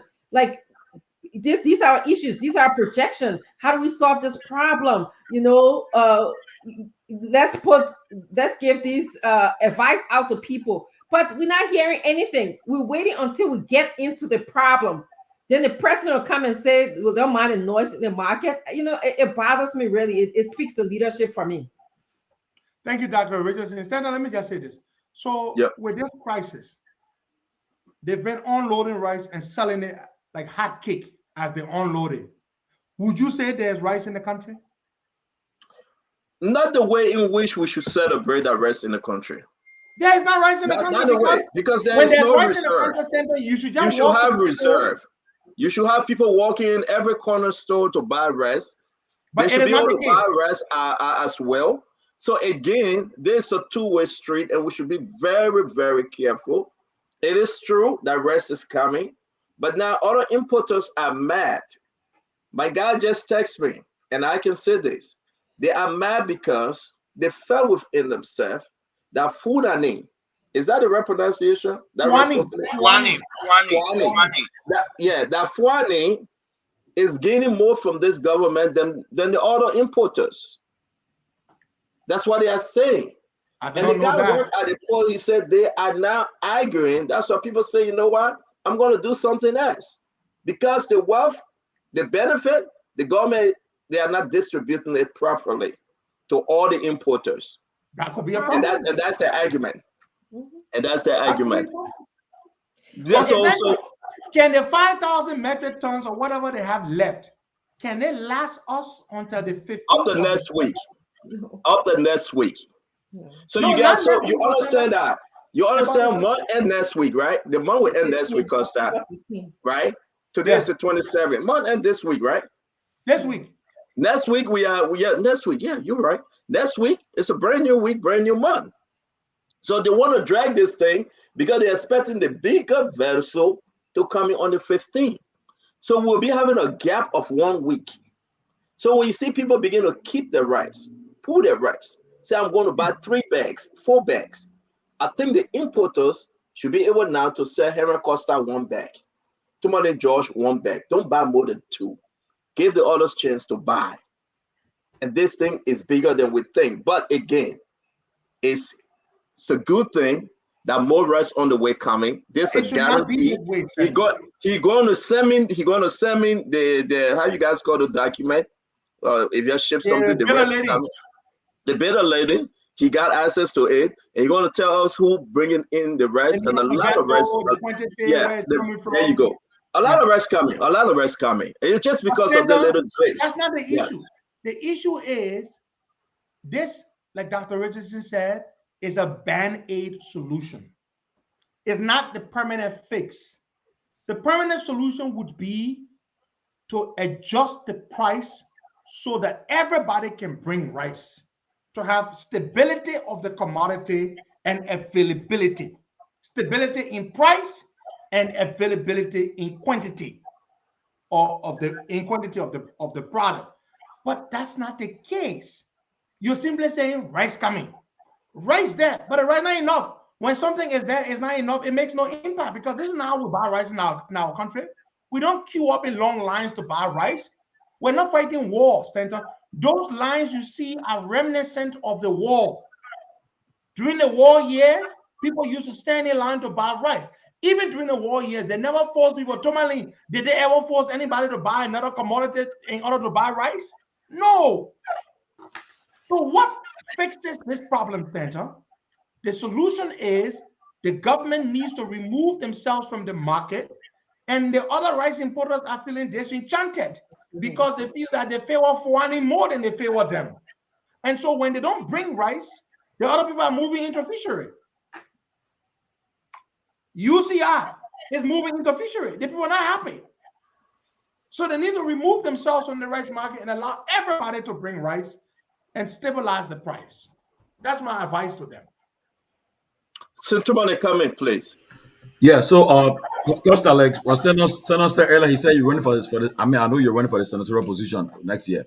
So if you are senator today, right at this moment, what the rest issue, what will be your reaction right now? What you will be doing? Will you be quiet about it? What will you be doing right now, addressing this issue about rice? Because it's a political commodity, it's a serious thing. What will you be doing right now?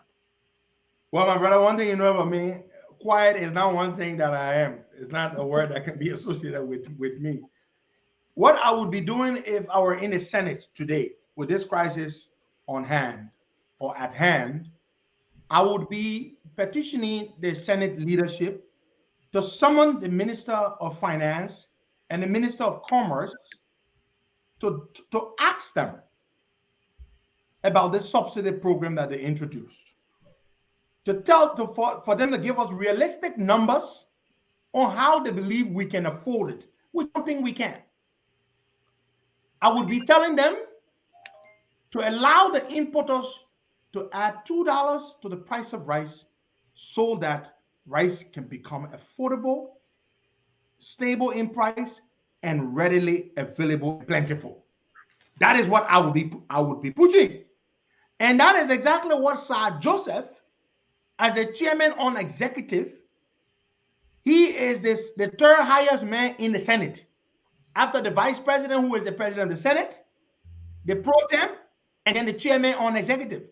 Sir Joseph should not be leveraging his influence as the senior senator of Mansourado County, the county that eats the most amount of the rice that's brought into the country, to reach out to his people across the street and ask the executive, what are you doing about this rice situation?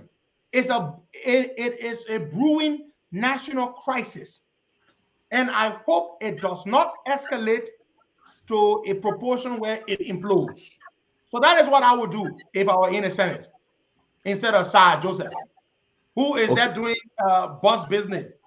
When he's going to be representing the people, he got war buses around. You remember that war movie was way by the call war bus?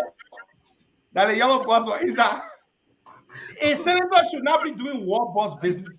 A senator should make lawmaking, representation, and oversight. On this particular issue, exercise judicious and expeditious oversight.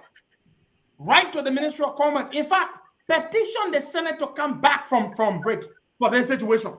It warrants returning from break to deliberate on this very important, critically, nationally important matter. Okay. The Now, man money war boss. okay. Now there are several Liberian farmers that are doing rice trying to. I mean, I know what they are doing right now. They are not in a position to supply the Liberian market. But at this time, I mean, what do you think government can do to supplement the Liberian farmers to so that they can be encouraged to grow more food? Because I remember when Torba was president, Turbo decided that look, he gave certain time that there will be no more importation of foreign rice in the country. But then the people were accusing, they said, well, he was doing it because most of his relatives was growing rice, so he wanted to give them that priority. But at that time, we know Liberian farmers are doing rice business now. But what can the government do right now? You think if you're advising the government, the president, or in the Senate, what can you guys can you do to make sure that our farmers are encouraged? Because you see what happening right now. Because if we have enough Liberian grown rice, which is very new, I mean, it's so good. I mean, I love to eat it every day if I had a chance. Nutritional, very good Yeah. rice. So what you think to do to give them that support to grow more food? Brother George, it has been proven that rice does grow in Liberia. We know that for a fact.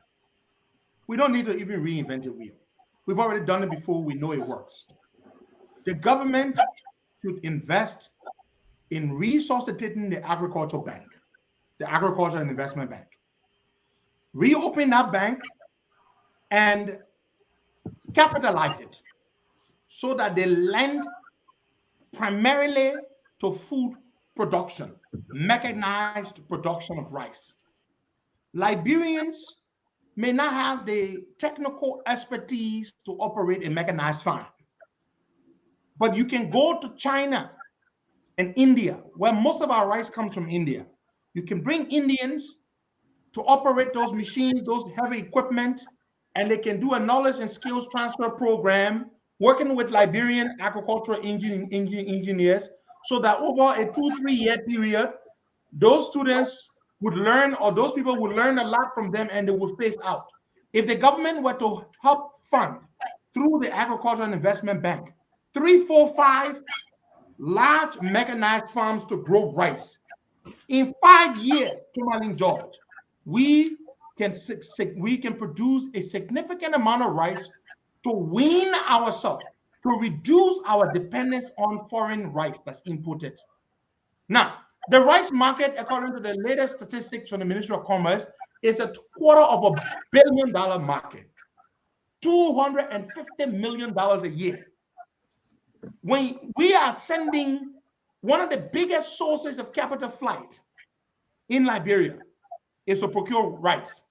We are sending $250 million abroad, mostly to India, to bring in rice to eat.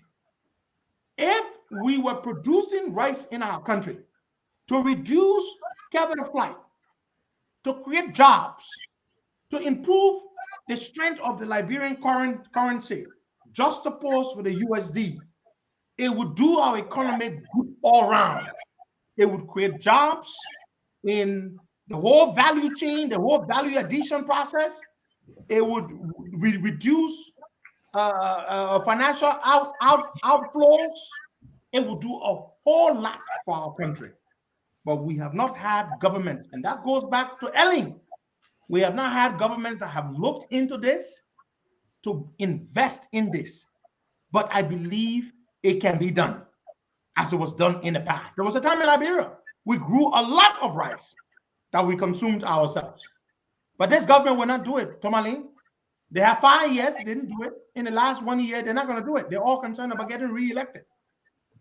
But that is what I would push for. Reopen the Agricultural Investment Bank and capitalize it and invest in agricultural projects. So, Henry Costa, this thing is with every government. This is not only the George Manaware government. We had a rare situation under the UP government. We had a rare situation under Charles Stater. It went down to Mr. President, Samuel Kanyado, the Tolbert, and we know the story. These things happen, Costa. But why should we elevate as if to say the world is coming to an end? Doing very well, these things will happen. The government will catch up. and there will be more rice supplies on the market. That's a good question, Stanton. Because you are my father. When something happens to me, I will not blame my grandpa. I will blame you. You are my father now, not my grandpa. My grandpa is your father. So the previous governments did not do it. The previous administrations did not do it. That doesn't mean the current administration should not be blamed for not doing it. Because the reason they ran on the promise that they would do better than the people. They succeeded. That's what they said. So we should not be having a problem that can be fixed. So we should blame them. We should not blame their successors or their predecessors. We should Because blame yes, the cash. But yes, the cash, yo. You want the government to accept the raise in $2 per bag. $2. You, Costa, will be the same person coming and say, we got them. They just raised the price of rice, the bag of rice, $2. Oh, my Mary, you will pay extra $2. Costa, you'll be on your show, 6 a.m. in the morning, attacking this government for raising the price of a bag of rice. No, I wouldn't. Costa. I wouldn't do Costa. that. And you know why I wouldn't do that? If the government went on and said, okay, importers, I wouldn't do that. You want me to tell you why? Why? Stanton, I have been telling the people to increase the price so that the rice can be available. When the price of petroleum went up, I explained to the people what it is in America. America is the world's biggest producer of petroleum, yet petroleum price goes up here. Gas price is up. It's only been going down now for the last several months. Stanton Weatherspoon, I am on record, and I want to repeat here on your platform. I am asking the government to remove itself from the rice market. Their subsidy, which is good in principle, but in practice is not sustainable. Remove yourself from there and allow the price to go up by $2 so that the importers can bring in rice, so that it can be affordable and available and stable in price, and encourage more people to bring rice. I'm on record saying that. Let the government do that.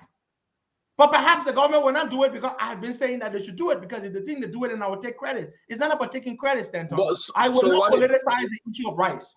Thank you. So what the president did by removing tariff on the rice imports, is that not a good thing to help? It's a good thing, Stanton, but he's not the first person to do it. Ellen did it for every year she was in office. She kept issuing executive orders.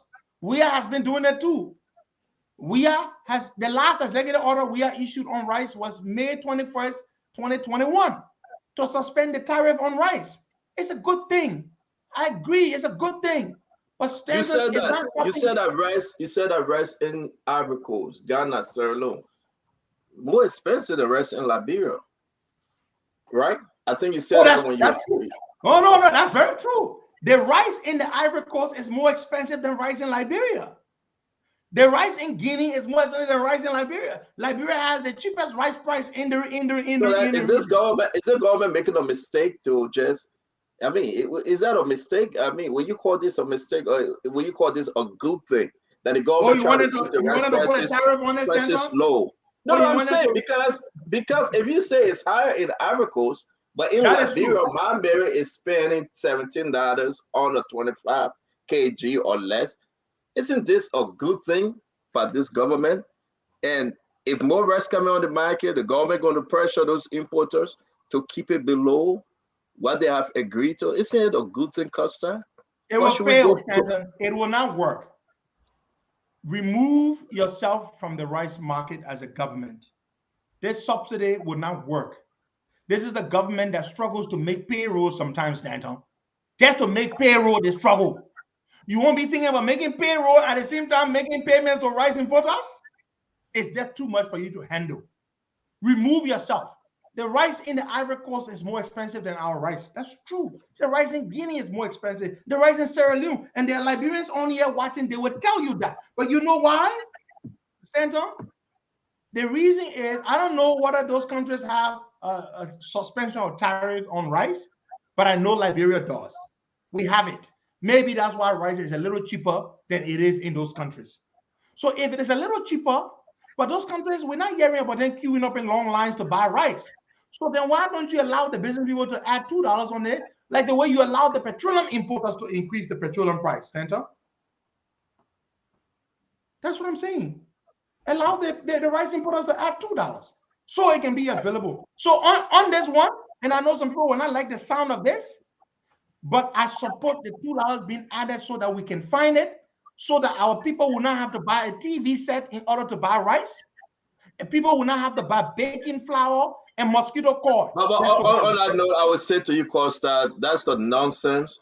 I really don't think that the government should sit back and allow folks that get the last $20, $30 to go buy rice, then the store telling them, say you got to buy a TV set. If this is true, that's a nonsense. This needs to stop. And I think that the commerce minister needs to go out there, and I hope she can come on our program, because this is complete nonsense. I get my only $20 to go buy the rice, and you're telling me I'm going to buy TV mosquito coil. Let mosquito eat me. I want to eat. You know, it's crazy. But Kev, go ahead, Kev. And we'll be taking calls, guys. In the next 5 minutes, we'll take calls to wrap this up. Kev?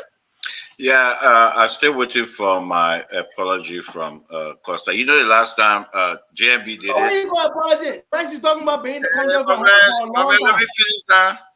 The last time JMB did it, you know, your Opa, if you do the same thing, it's not bad.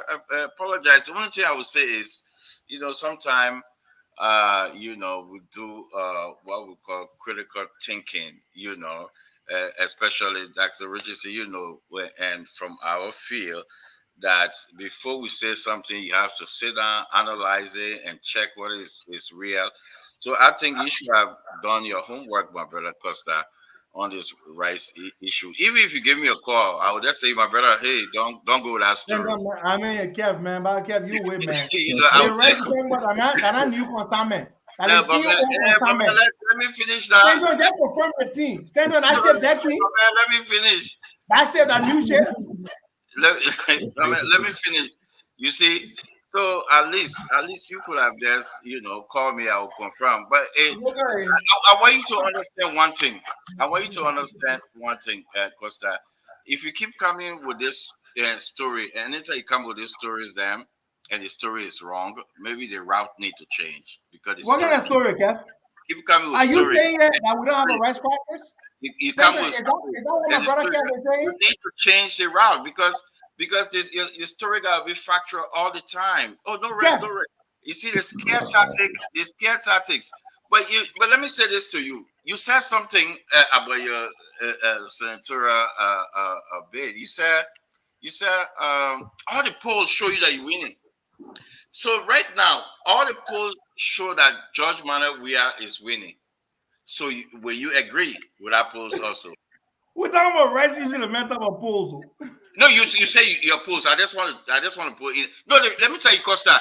The rice issue. There's the rice. There will be rice. There's no panic. Let's move on. No panic. That thing. Can you imagine that? The scare tactic failed.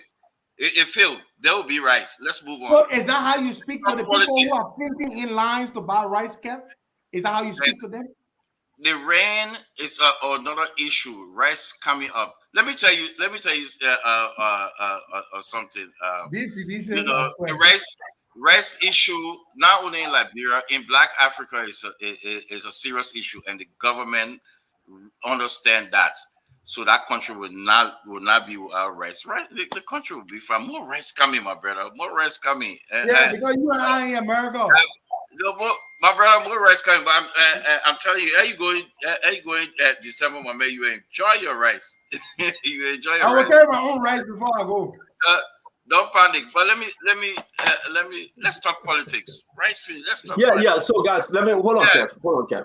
So I beg, we will be going to the phone line, but we need to talk politics. Now we understand where we are with the rice issue. Again, if we say rice issue, because people are standing in line, and the fact that people got to buy a bag of rice and to buy a mosquito coil, that's a problem. And I hope the government, they are listening. I hope Mawani Dees is paying attention. She have to send her folks out there to visit those stores. Now, do we have rice in the country? Yes. Is it enough to last out to the middle of October? No. Is rice on the way? Yes, it is confirmed. Rest will be in the country by the second week of October. So let's balance this conversation out tonight. They still have 5,000 metric tons on the ship because of the rain. They're going to wait one day. When it's good, they offload. So it is important. Those rests going to come out, and we pray to God that we can get to October 10, October 15 for the other ship to arrive. I think the government shouldn't be waiting that the rest finish, the people cry, then they say we're bringing rest. The government should be ahead of the game for us to have more supplies. But my Liberian people, please, it's time that you get used to cassava. It's time that you get used to your plenty. It's just time that you get used to those things. And you will save your money. When I ate cassava and slept. When last I ate cassava? Yeah. I don't know. I don't eat cassava and thing. I don't know. But we must get used to eating cassava. But I don't eat rice. That's the thing. But you're not talking about me. No, but the bottom line there's rice. But the bottom line, folks, let me say this to everyone. Please do not be afraid. Rest is coming. You have rest in the country. You will make it to the 10th, the 15th of October. We'll keep our finger crossed. The government, the president is back in the country. He's paying a lot of attention. I heard he has summoned the commerce minister, and they are discussing the way forward to address this rest issue. And it's number one on his agenda. This issue will be addressed and will be taken care of. Let's get into politics. Henry Costa, are you seriously running for the senatorial position in Senatorial? Henry, because a lot of folks think that you are kidding. A lot of folks think that you are joking. Are you ready in this with all your heart, Henry? Are you seriously running? Talk to Liberians tonight. Thank you, Stanton. This is a big decision. For me to have pronounced this decision, a lot of thinking had to go into that. Let me reaffirm, restate, unequivocally, unambiguously, categorically, emphatically, enthusiastically, that I am running for Senator of Senatorial. Did you promise Sir Joseph that you wasn't going to run? You had a lunch with him, you sat with him, you ate, and you told him all the words you just used, and you used the same words. It's to say, I am not running. Let's just call and say I told him I will not run. No, I'm just asking you, did you promise it? No, I did not tell you give him your word? And I know the restaurant you guys met at anyway. And Sir Joseph came to the U.S. A couple of months ago, and he was in Delaware, as a matter of fact. You all know that. In fact, where Sir Joseph was staying was literally 12 minutes from my house. 12 minutes, very close to me. And he said, "My man, I'm in your state." I said, "Oh, great." I said, text me your address. Let me see how far you are. When he sent me your address, I realized that he was only 12 minutes away from me. And he said, "My man, let's go for lunch." I said, "No, man, you in town. I will take you to lunch." So I drove and picked up Sir Joseph, and we went to a steakhouse, I think Texas Longhorn, and we had lunch. I took Sir Joseph out for lunch. We had a good chat, and I drove him back home, and I went my merry way. So he got in your car? Yeah, I drove Sir Joseph in my car. And y'all were sitting side by side while you were driving? Yeah, we are not enemies.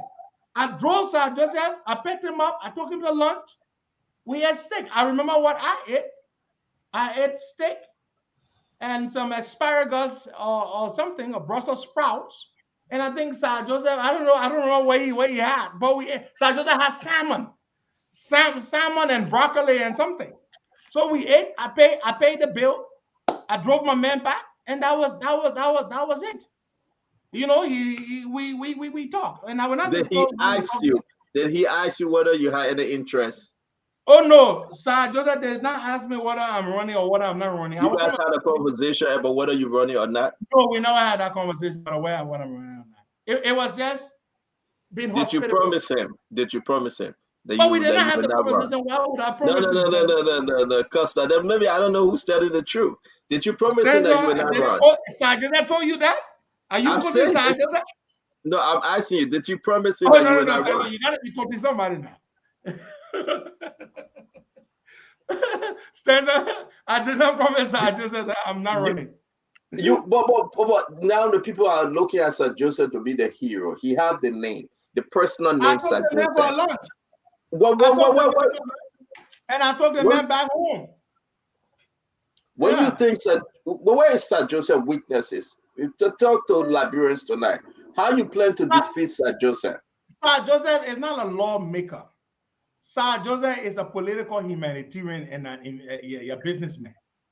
Sir Joseph will do well in a humanitarian business, and he can run a war boss company, and he will make a lot of money.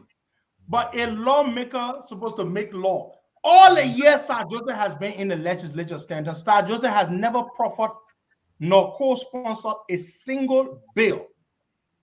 Not a single bill. Wow. Not a single bill to Sir Joseph's name. I am not in the Senate. I already have 3 bills in my head.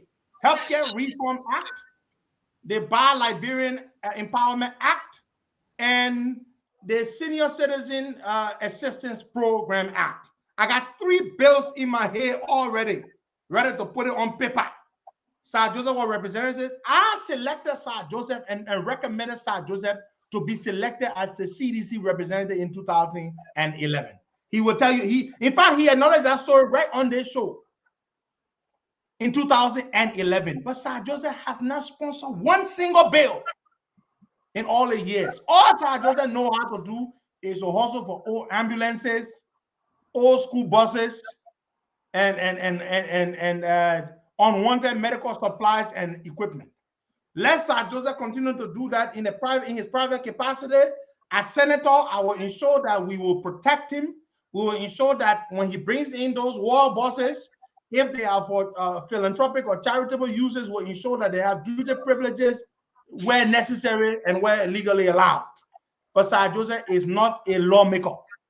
Costa, the war bosses you're talking about, my last question, and the guys will come in.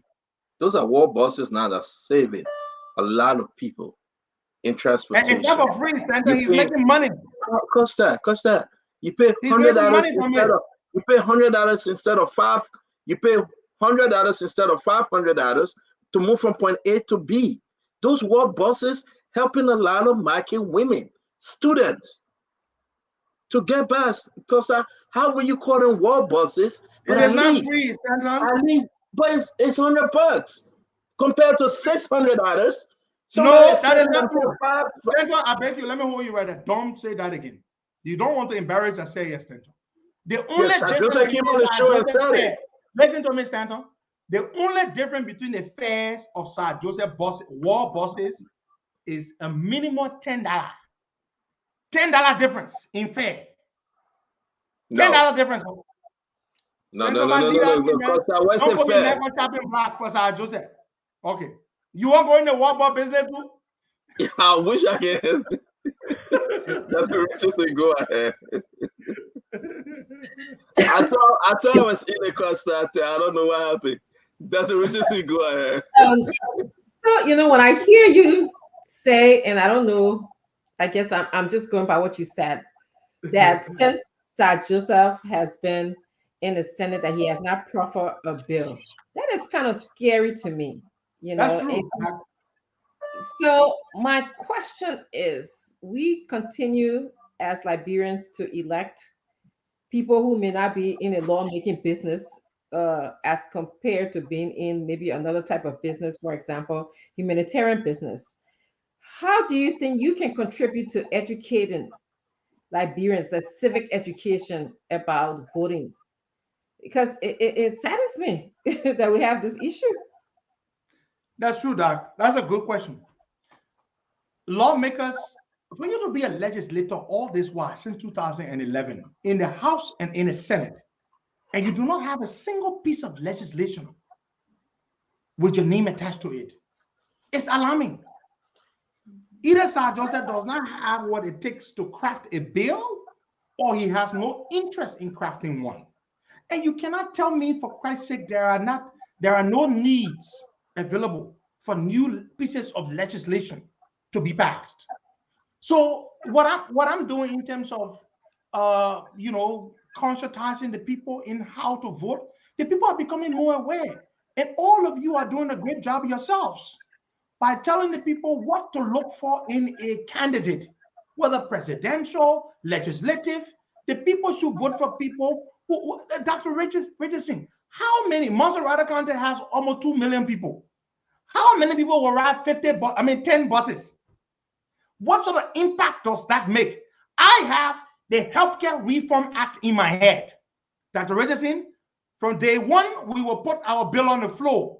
We will levy taxes, sin taxes. You know about sin taxes on tobacco products, yes, alcoholic beverages, and gambling activities.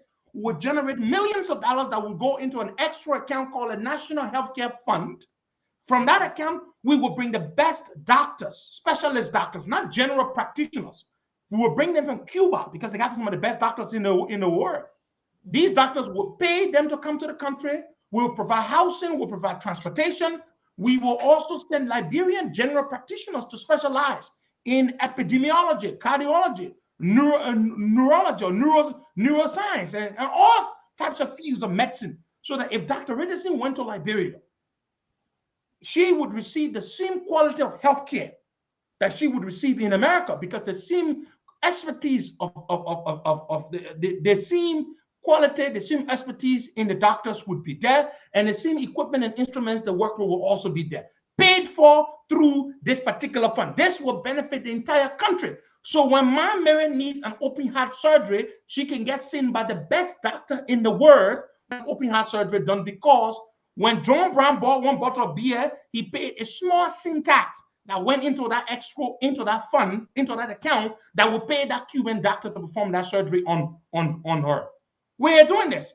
And our the senior citizen assistance program, we are going to levy 25 cents or 50 cents on every ton of iron ore exported out of the country, every ton of rubber, so that those proceeds can go into a fund that when you reach age 65, we can issue you a card that you can collect $100 a month from that account.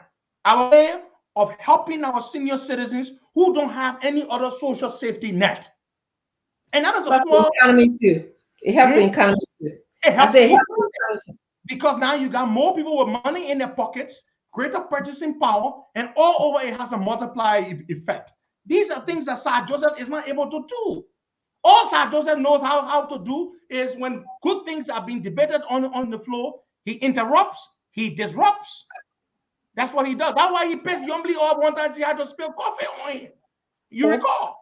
Oh yeah, you remember Yombly spilled coffee on Sir Joseph one time. Always check. Can I ask my second question?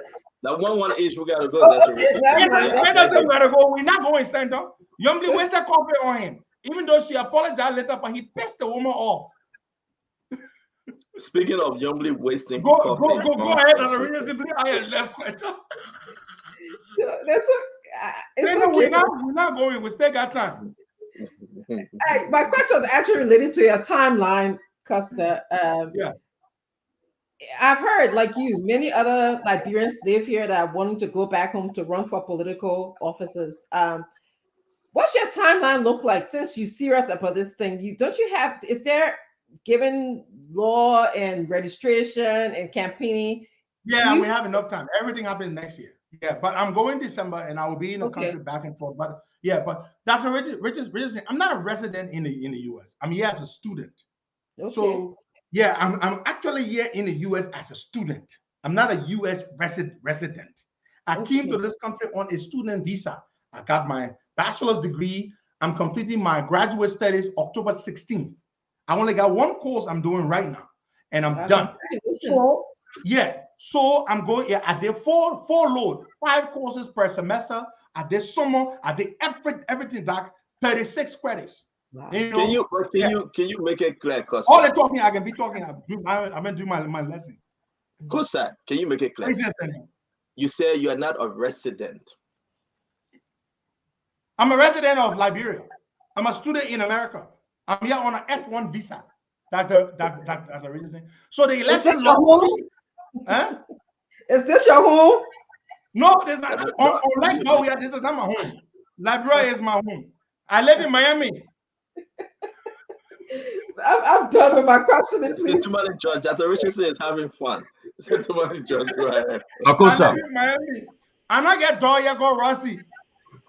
Acosta, well, you answer, you say election. We're watching it from a distance. We're watching that election, but let's talk about the big politics. Yeah. Okay, my first question is, you are totally opposed to President we are being reelected, right? Oh, precisely. 100%. Okay, so you are a member of the opposition. Precisely. Now, the opposition, they having their own issues. Now, sometime down the line, in the next few months, do you see where if they become clear that President we are be reelected, will you be willing to join the opposition to make sure that they come together to ensure that is not possible? Tumaling, several Yeah. months ago, many Yeah. months ago, I came up publicly and I said, I'm removing myself from the whole opposition bickering and hoopla and debacle. Yeah. And I extended all his branch to the ANC folks. I reached out personally to Mr. Cummings. We discussed it on this show. His folks, his handlers and his lieutenants, they confirmed that Mr. Cummings and I chatted. And I have been on that path ever since. And I intend to stay on that path. That was months prior to my pronouncement or my announcement that I'm running for senator. Because I think that helping to, all the stuff that's happening, especially since we have divorced, there's no need to be bitter. We've already divorced. We've moved on. But in principle, I would be in favor of some sort of collaboration or amalgamation of opposition forces to oust George Weah. But honestly speaking, I do not think, even if we remain splintered, that Mr. Weah is re-electable. Mr. Weah is not re-electable. Kev and his likes are a minority species. Every day, seditionists they are in the upper room, where, the day of Pentecost, where the halo was hovering over the heads. And every day, one person their eyes have been opened and they are leaving zombie land to begin to see again. Seditionists are an endangered species. There are many people you knew who were seditionists. Today they are not. They are not seditionists. So we will beat Mr. Weah. If Mr. Cummings makes it to the second round with Mr. Weah, I will support Mr. Cummings. But my candidate, Joe Bugger, I believe, is the one who will go there. But whoever goes to second round with George Weah, I will support that person over George Weah. I want to make that very clear. With no preconditions whatsoever, no benefit for myself, I will support that person absolutely free of charge. Okay. Now, right now, looking at the race, President Weah, he's the incumbent, and they all have they are the advantage. They have the resources. And I know he'll be going around doing a nationwide tour soon. Next year or so, where he'll be dedicating projects and the voters. Now there are some counties that the counties like Magibi, Basso, Nima, Lofa, Bong, and Monserrato. These are the counties that already decided elections in Liberia. Now, and from indication, our friend McGill, you saw him recently making rounds in these counties. And you saw the people coming out to hail him. So, you are not are you not troubled by that they still have the momentum on the side, the ruling establishment that they may even pull a first round victory, as they are all saying now. They are saying it will be a first round victory and so forth. What are your take on that? They must be delusional to say they will pull off a first round victory. Tomalin George, the true strength of the combined forces of Joe Howard Taylor's MPP and George Weah's CDC picked up 38% of the votes. Let's take with the numbers here, guys. Joe Howard Taylor and George Weah together got 38% of the votes. That's their true strength. What they obtained in the second round is not their true strength. It's compromise votes. People said, you know what? Bwaga has been around much too long. UP has been around much too long. Let's try George Weah out. Those people are the first voters to fall off. The people who you were not their first choice, they only voted for you because their first choice didn't make it to the second round. Those people are not your supporters. George Weah's true strength is 38%. He and Joe Howard Taylor. Even if they manage by some hope or crook or by a stroke of miracle to hold that 38% together, they would require 12% to cross over to win. 12% more votes. So for them to win, they are going to have to convince other people who are not there. Citizens cannot make Weah president. Weah was not made president by citizens. Citizens took him to the riverside, and 12% of other Liberians took him across the river. How has George Weah led?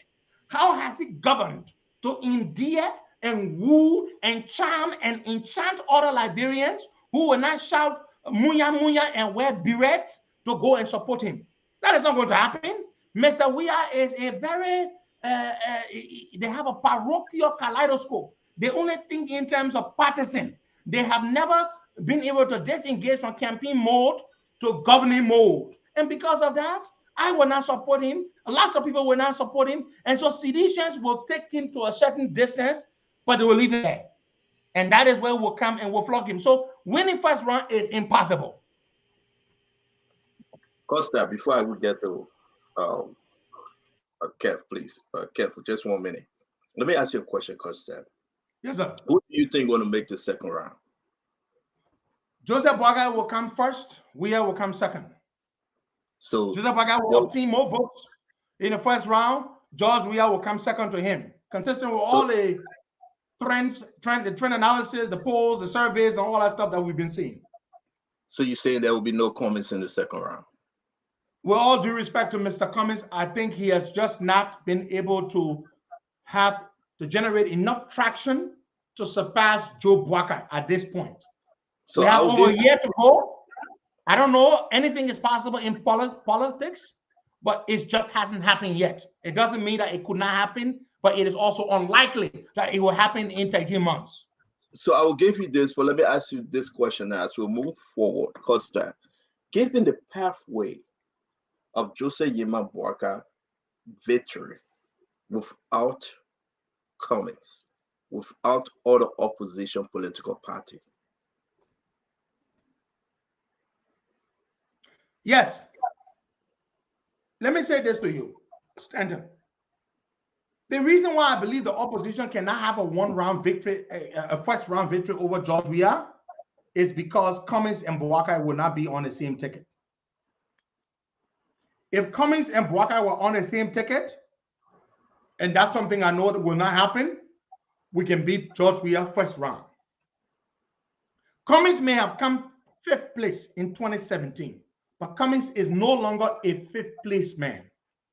Cummings may have obtained 7% of the votes in 2017, but Cummings of 2017 is not the same Cummings of 2022 and 20, and will not be the same Cummings in 2023. He's a much stronger Alex Cummings. He understands the ground better. He has built a better organization. He has better name recognition. He has better grassroots credentials. You understand? And then again, Charles Bromsky is no longer in play. Peace to his ashes. Cummings is easily 3rd place. He has, in my estimation and my political calculation and analysis, Cummings has catapulted himself and has moved up to clinch the 3rd place position. However, there is a significant distance between himself and the person closest, the person next to him. There's a huge gap. But so because of that, because Cummings is a much stronger Cummings today than he was back then, it makes it easier. It makes it more difficult for Boakai to have a one-round victory against George Weah, because Cummings will take a good number of votes. Cummings picked up 125,000 votes, 112,000 votes in 2017, representing 7-point-something% of the votes. I'm estimating with Bromsky out of the picture, with no other, I'm going to give Cummings anywhere around 150 to 175. Yeah. Maximum 175,000 votes. That is just the number of votes Bromsky picked up the last time around. So that's why I'm going to put Cummings. And besides, Prince Johnson is not running for president. So that helps Cummings too, because Prince Johnson came 4th place Cummings came 5th place. But Cummings still, to make it to second round, Stanton, you will have to pick up no less than 400,000 votes. I don't see Cummings moving from 112,000 votes in 2017 to 400,000 votes in 2023. Not in one election cycle. It doesn't mean Cummings is a bad candidate. It doesn't mean if Cummings won, he would be a bad president. But the Liberian people are just accustomed and more comfortable with Joe Boakai because he's been around longer. Cummings have picked up way more support now than he did the last time. Again, Cummings had very little time to run. When you compare the window, the time between when Cummings left Coca-Cola in 2016 to when he made it definitively clear that he was running for president to the election time, it was just about a year. It was just about a year. So if Cummings had started much earlier, he would not have performed as poorly. But you're not answering my question. I got to go to my brother Kev. That's a point. The pathway of Joseph Yima Boakai. Joseph Boakai can be president without Cummings, but Cummings cannot be president without Joseph Boakai. Can Joseph Boakai win the? You know what? Let me hold on. Because I won't bring Kev in, but you are not stay there on my question. Kev, please ask your 2 questions. I will come back. You know, I'm enjoying this political discourse that we're having.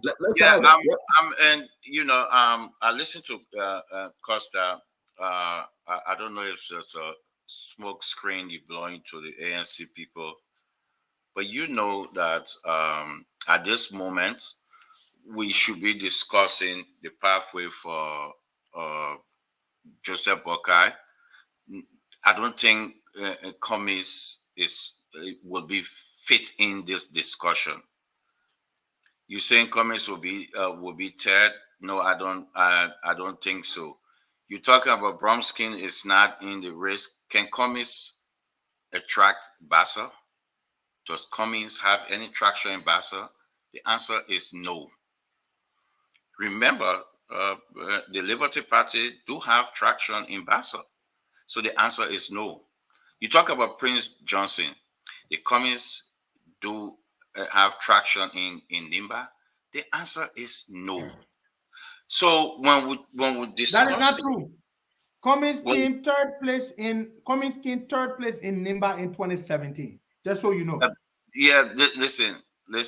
No, no. The only place that Cummings came third is Monserrato. Everywhere he was in the 5th, and that is not true. Downward. Check your record. But let's move on. What I'm trying to say here. I don't think we should be discussing about Cummings in this race. Let's talk about Boakai. Forget about Cummings. I think what you're doing right now, you kind of like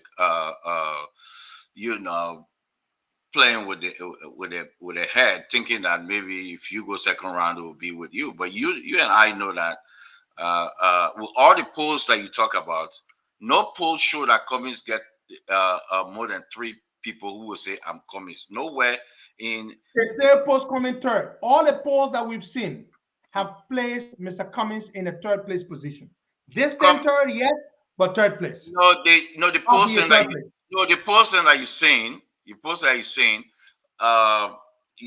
Some other polls, even Tewa Gonglo were over Cummings. So Tewa is trending. I agree, he is. Tewa Gonglo is better than Cummings. So we're not supposed to be discussing. I would not say that.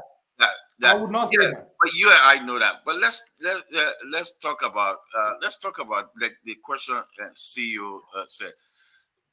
Your stronghold, which is Lofa, is no more the stronghold for the Unity Party. We saw the former vice president in Ganta. In Ganta, nothing. It was very, very poor. You cannot see, no traction from the Unity Party. So we actually want to know, because you said all the polls show you were beating Sir Joseph, but all the polls shows that the president beating the rest. I'm saying all the polls I'm beating Sir Joseph. Everybody knows that. All the polls I'm beating Sir Joseph. Okay, if we would go with what you're saying, so we'll actually go with what all the polls are saying that the president beating, including our poll and all other polls shows that the president. That's not true. your president beating your guy. So I want to go back to what the CEO said. We need that pathway because LOFA is in play. Where can we find LOFA is in play. JMB? The JMB. Where? LOFA is in play. Because I think Kev is right because CDC just beat you in LOFA. Yeah, so let's tell us. CDC never had a candidate in LOFA, Stanton. Please stop being dishonest. Don't join this man. No, Costa, prior to the election, CDC endorsed candidate beat your candidate in LOFA. CDC. So Stanton, I agree with you because CDC endorsing that reason he won. But not only endorsed, that's a politics. Was on the ground. Okay, so give us the pathway now. Let's go to the southeastern region. How can Ambassador Bwaka win? You don't have votes in the southeast. I'm sorry to say that to you. I beg you now, Costa. Let's just go back 2017. The only county he won was LOFA. Out of 15 counties, George Manawea won 14. Ambassador Bwaka won LOFA. We can all the way to the most recent election. George Manawea took LOFA away from Ambassador Bwaka. Senator, come on, man. Stop that. Let me make my point. Go and stop that joke, man. Let me make my point. Let me make my point. We took most of our country from Georgia. You will come back to speak. Let me finish. The only reason why you and all the other 4 political parties, or 5 or 6, including the American government, won Bolsonaro is because the American government had a candidate. It's because you guys have a strong collaboration. You had a strong collaboration.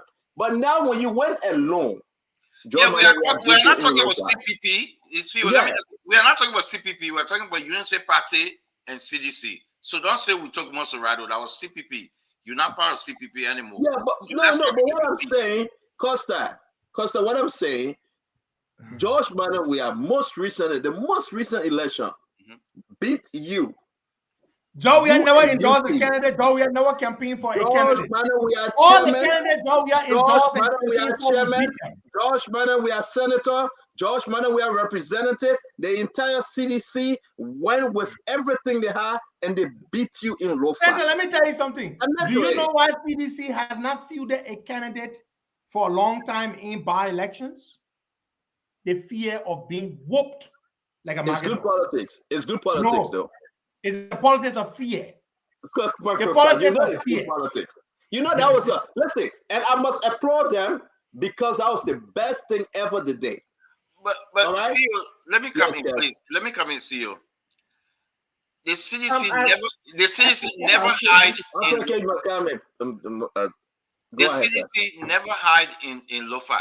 You could see every sedition from LOFA were in LOFA. Everybody. You talk about LOFA and talk about sedition in one sentence. It just every sedition. LOFA and sedition. Lofians. You see my problem? They were there campaigning. So there was nothing hidden. Let me reveal something. Costa called me that election day, right? You better tell the truth. I jammed Costa. I said, Costa, what happened? He said, oh man, we done. Costa said, oh man, we done. I said, Costa, I jammed me, phone call, text message. He said, let me tell you something. Va home. I didn't know they had the places. Call out home. Costa said, we done. And for Costa to sit on the show and make the people to understand that election day, va home, call out home, and you get Thomas Fala running in LOFA, Costa, you know you will never win LOFA like you won LOFA 2017. Let me hold you that. You know, actually, let me just put this in quickly, Doc, please. There are 2 reasons why UP lost LOFA. Galapa Kotima is Loma. There were 4 Loma candidates in LOFA. Oh boy. Momo Cyrus. No, Stanton, those places with multiple tribes and different clans, they vote based on tribe. No, that election was based on development, not tribe. Oh yeah, you wait, man. So you have Momo So Sarah. bring it on that travel. My man, wait, man, what a development I can't Lopa? What a development I can't Grand Crew? What you talk about Lopa? You not develop Grand Crew? They were based on development. So The airplane can land there now, right? Okay, my man, well, let me talk my own. Listen, you have Momo Saros, Loma man. You had George Sama, Loma man. You had Smoke Kupi, Loma. Kalakpa Kotima, Loma. So then you have only one Bandi man in the race. And the Bandi people said they wanted a senator. The Bandi people had not had a senator since You want to say that yet to that, Costa? But what I tell you, no, I will interrupt you now. I will interrupt you. Why couldn't you advise JMB to send a Bandi representative for you guys to win the Bandi people over? Why you guys? Let me make my point. Oh God, make your point. The Loma votes were splintered. So the Bandi people only put up one candidate in Joseph Jala. The Unity Party put up a candidate who, when he ran in 2011 on CDC ticket, he received 3,400 votes in the whole of Lofa. But when he ran on Unity Party's ticket, he received what? 19, 18, 20,000 votes. Joseph Jala won by 790 votes. If Momo Saros, George Sama, Smoke Kupi, and all the other and the Loma candidates had not run, Galakpa Kotima of the Unity Party would have been the senator. The Unity Party, now this is a postpartum. After the fact, it has no bearing, but I'll say this anyway. If the Unity Party had carried a Bandi man, the story would have been different. Because the Bandis are the third largest tribe in Lofa. The Bandis have not had a senator since Fomba Kane during the proportional representation in 1997. The Bandi people cried that they wanted a senator, but they did not give them a senator, a candidate for senate. So what the Bandis did, and just so you know, Stanton, the Bandi land, they voted for Joe Biden with higher percentages in 2017 than even the Foya, than even the Kisi land. Joe Biden won more votes in the Bandi land in terms of percentage than what he got in the Kisi land. So the Bandi people did not reject Joe Biden. The Bandi people simply voted for one of their own. They and their Uncle Joe are on the best of terms. They will vote for their Uncle Joe in 2023. And because of people like you and Kev, are you saying that because of people like you and Kev who can say Joe Biden has lost, the Bandi people will vote for their uncle overwhelmingly. I wanted to say, you asked a great question, Stanton, which is about the pathway for Joseph Yuma Boka to win elections in Liberia. We can clearly see that, Costa didn't even answer that question because perhaps they do not have any. We know on this show we have talked about mobilization, messaging, and money several times. And I expected, Costa, with you did some good analysis here tonight. I expected you to at least share your thoughts on the Unity Party. Are they broke or do they have money? I expected you to tell us how they intend to mobilize. I expected you to tell us about the resources that they have, but you didn't. So that kind of shows me that perhaps they don't have any clear pathway to winning. Maybe they're working on it. So maybe you would do that after I'm speaking. Maybe you answer Stanton's question. And to your thoughts about Mr. Cummings not being a part of this discussion, Kev, we know that Mr. Cummings is picking up traction in the country. We know that. Costa himself said that. He said the Cummings of 2017 is not the same Cummings of 2022. This is a Costa, yeah. Well, I'm not even going to listen to Costa. I said he said I'm not listening to him. But that's true. The truth is the truth. Of course, yes. So you know that people have defected from different parties like McIntosh, Louis Brown, and those are all Bassa citizens, okay? And there are many more to come. So for you to sit on the show and say, oh, we don't have Bassa, we don't have this place, we don't have that place, you're right. Mr. Cummings tells you that his constituents consist of all Liberians. All Liberians. We're not going to do this tribal thing, this county-wise tribal thing that you talk about. And let us not forget all these numbers, whether it's 400,000 votes, it's not sitting in some kind of bank somewhere. Y'all know that, right? Everybody have to make their case to Liberians. We have to make our Making case. our case. Yeah, let's hear. Let's end the conversation. That's the original thing. Senator, let me say something to that reason quickly. Our brothers and sisters in the ANC like to bluff us about anything about money. I didn't say that. Listen, I come in now. No, she threw it in. Stand up. She subliminally threw it in. Money and this and that. I said mobilization, messaging. But we are doing messaging. That's original. That's what we are doing right now. You never answer standing question. You just say. Answer the question. What is Joseph Butler's pathway? That's the question I want to know. That's the original thing. Say you threw in money. Let me say this to you about money. Mr. Cummings is one of the wealthiest Liberians alive. But when it comes to running his own campaign, Mr. Cummings never finances his campaign out of his pocket. Because nobody does. Okay. Nobody does. No, that's what I was about to say. So when Joe Biden was poor, but staying there, we saw in the country Joe Biden raised hundreds of millions of dollars. Joe Biden didn't have money. We will raise lots of money. The same way Cummings raising money, we will raise money. Money will not be our issue in 2023 for Joseph Human Boakai. And money does not make you win. We only need money for logistics. We don't need as much money as you need. You need more money than us. Money was not even my priority, Custer. I was talking about your messaging, your pathway. Our messaging is catching. We got to go to the phone call. Somebody want to come in real quick. Yeah, let me come in quick. Okay, Costa, I mean, like you also said, you already said tonight, the next 13 months, 12 months will be a lot can happen. Now, we Liberians and everyone is still looking at the U.S. thinking there will be some more sanctions. We don't know about that. Sanctions will come. But do you think, and then also, I know I listened to Senator Johnson on Sunday in his church, he was talking about this threat about U.S. saying they won't fund Liberia election until on certain people are running, those who are sanctioned are removed, are taken from it. With all of that coming to play, you think that there are sanctions imposed, if the U.S. come and say, well, we will not fund the Elections Commission of Liberia, will cut down our aid until those who are sanctioned are removed from the process, you think have an effect on the election, right? Do you think they might change the dynamics, and also those who will be selected as VP candidates to Cummings and Boakai, they all have an impact on the election? What are your thoughts about that? That's a good question. There will be more sanctions. Sanctions were supposed to be announced in October.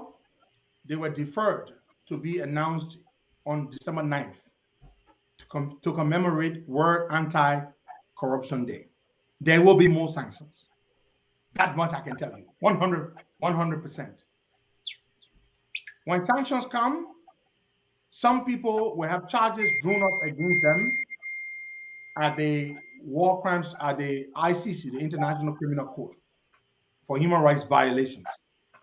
In 2023, in election year, there will be more sanctions in election year. The American government has adopted a policy on the Weah administration. They do not want George Weah re-elected.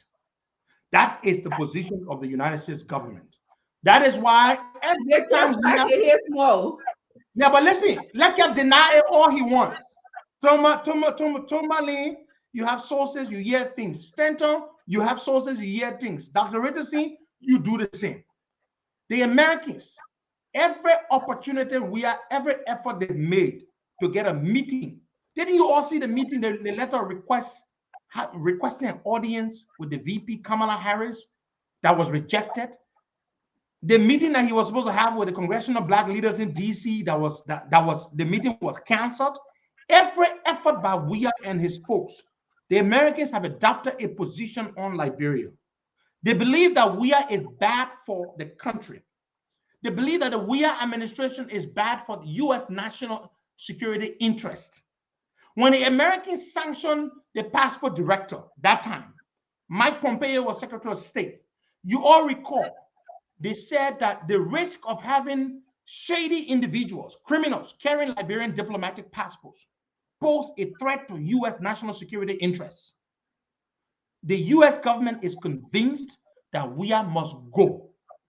They will do everything in their power to ensure that we is not re-elected. That is the reason why they have planned these sanctions to come in piecemeals, to create the momentum and to increase the opposition to George Weah. That is the reason why, for the first time, Stanton, you heard the American ambassador in very, very, very clear, undiplomatic language, telling the people to rise up, telling them to seize the moment. Mali, you've been around long. When was the last time you heard an American ambassador in Liberia or to Liberia speak that way? We've never heard that. The Americans have a coordinated assault, a coordinated onslaught to ensure that Weah is now re-elected. The Americans next month will be sending a letter from Ambassador McCarthy to the NEC to tell them that the elections that they are funding in concert with their European partners, if they will not use US taxpayer dollars to pay for sanctioned individuals to participate in an election. They are clear on that. You all can say I'm lying. I remember after I said sanctions were coming, right on this platform, Kev and others were saying I was lying. I'm the same man telling you that more sanctions are coming in December and in 2023. The Americans will sweep all the key people around George Weah and render George Weah defenseless so that the Liberian people can vote against him. If you think I'm joking, watch and see. Kev, sir. Let's clear this thing out and let's make it known to the Liberian people. Can y'all stop blaming Ellis Cummings for the US does not, let me say, fund our election. Look at it. I repeat again, in nowhere in time the US financed our election. $51 million from the government budget to our election and $8 million from the EU. There is no way in our budget that the US finance our election. Okay. So that story is false. And the United States, they are listening. So that story saying the financing our election is false. 51 million, I repeat, 51 million from our budget, 8 million from the EU. So that scare tactics, that thing they're putting out there to make us look like, oh, the US government will not do this, that's false. They don't finance our election. Then you got no reason to worry, So let's get it clear. Let's get it clear. So there is no way, there is no way Costa will come on this show right now and sending all that scare tactics to people. Oh, the US, they will send letter. They will not. How they will send letter? They're not financing our budget, our election. I mean, they're not financing our election. 51 million. I repeat, 51 million from the government, from the budget. Then 8 million from EU. So folks out there who passing around saying those things, the US, the United States government, and I repeat, the United States government does not. Do you know who's paying for the biometric system that is being set up? Our election. So do you know, do you know who's paying for the biometric system that is being set up? You know, we are moving to the biometric electoral system. You know who's paying for that? Yeah. Why do you think the American embassy wrote that letter about the NEC bait? Why do you think they are involved with that? Listen. We're talking about financing our election here. Oh, biometric. So when you pay for the biometric system, it's not part of the election. Stuff, but listen. No, wait. You're saying the US. Who's paying for the biometric system? You're saying the US. Stand on who's paying for the biometric system? One at a time, guys. Let's get it straight. Okay. There's no information out there saying the financing. Who's paying for the biometric system? Costa, there is no information. Who is paying for the biometric system? There is no information out there that the US financing that. Kev, You I know, ask you a question. Who no, is paying for the biometric system? Costa, let's come back. Let's So come back to the why can't discussion. Kev answer this question? No, let's come back. The US is not financing it. That I can tell you. The US is not financing it. I have nothing else to say. So what I can tell you, the US is not financing our election. They're not financing our election. I just gave you the figure. So stop going somewhere Every by single election. Let's come to this letter you're talking about. You said finances. Let's come to this letter. A great chunk of our election. It's a testing thing. They want to test. No, let's come to the election. What do you mean biometrics is a testing thing? No, that you is the saying system we're going to be using for the election. You call it testing. Listen, Costa. Why are you lying here? Costa. Let's come. You know what you said? The Americans and the Europeans are paying for the biometric system. Costa. You know what you said? You said. No, you said that next month it will be a letter because the U.S. We moved past that. I'm telling you. And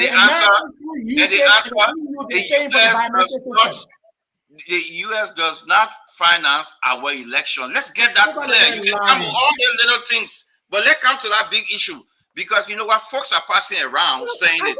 If the government get 51 million and EU get it, show me where the U.S.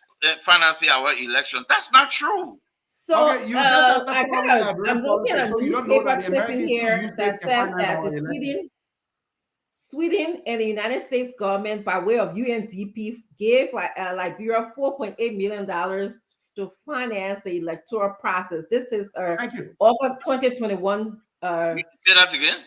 Thank you, Dr. Richard. I just pulled up over here. This is August 2021 newsletter here from Relief Web. It says on July 30, 2021, the Sweden government and UNDP, through the American government, financed $4.8 million to help support our election. This was for last election. There you go. Tell him, Doc. You know, listen to the word. The Sweden government through the UNDP. Okay. The American government. The entity state there. The entity state there that the U.S. government financing our election. We're talking about the U.S. government financing our election. We're not talking about the Swedish government. We're not talking about UN. We're not talking about UNDP. All right. So let me say something. The American government. The American government finance. That's what Richard's saying. We got to move on, guys. It is important to note. The government of Liberia allocated. Guys, let me say something. I beg you. Ish, you're coming. Let me finish real quick. Let me send the article to you right now. Ish, let me finish with this one real quick. The government, the United States government, and I will read this, Kev. The U.S. government plans through USAID funding to support election commission to independently observe the full electoral cycle in 2023. Yeah. And to report their findings and recommendation to the people of Liberia. Yeah. So let's just get it straight. The United States is not saying on behalf of the United States government, let 100 million. They are going through USAID. They are going through other entity to support the election. Okay. The budget you're talking about, the amount you're talking about, that's the amount from the Liberian government and other European partners. But do you guys see this? Yes. $60 million from the Americans. Do you see it? I just sent it to you. Stanton, October 18, 2021. $60 million. Stanton, read it. Is that? Let me just read it. As Liberia prepares for its landmark presidential and legislative elections in 2023, the United States government has launched a $16 million elections and democracy activity project. And that's what I just said. It is through USAID. But it's the U.S. government. It's the U.S. government giving them money. So, Kat, you sit here and say the American. Come to me. Come to me, still. Come to me. Let's talk. Yes. Yeah, hold on 1 minute. I will come to you. Let's get something straight. We cannot sit here and say that America directly or through a third party is not helping Liberia with the election. It is on record. The election budget is $61 million. The government of Liberia we bring in 51 million, and 8 million, right, will come from the EU. Now, 2 million, if parents do not come to government, other people will bring in a chip in, but the fact remains, when you have other entity, right, observing our election, want our election to be free and fair, to have a transparent spirit, these people contribute through USAID and other groups. So if they say we're taking our money back, you know what they're taking back? If they're taking that $16 million back, they're telling you that we are not going to help you monitor the election. It's a lot of stuff they are talking about. Just for them to say we will take our support, that's something in there that we need to think about. It is true, $60 Kev. million, It is that's true a lot of that money. the government of Liberia bring in $51 million. That's correct. We are not denying it. But the United States government, through USAID and all organizations, they are helping the election commission that we can have a free, fair, and transparent election.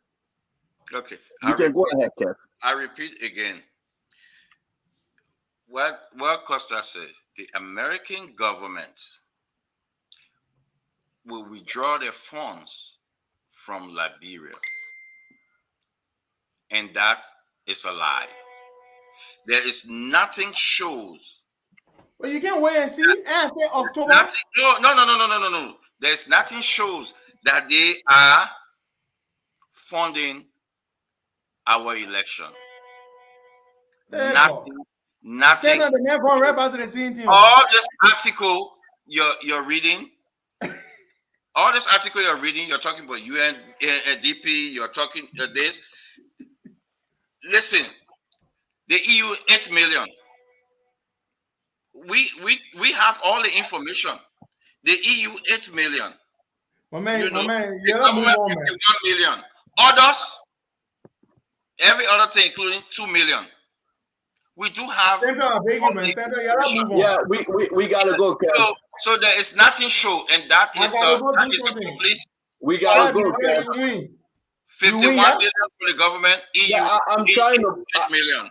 All right, Kev Hassan. I'm trying to pull this up from Honorable Larry P. Youngquay.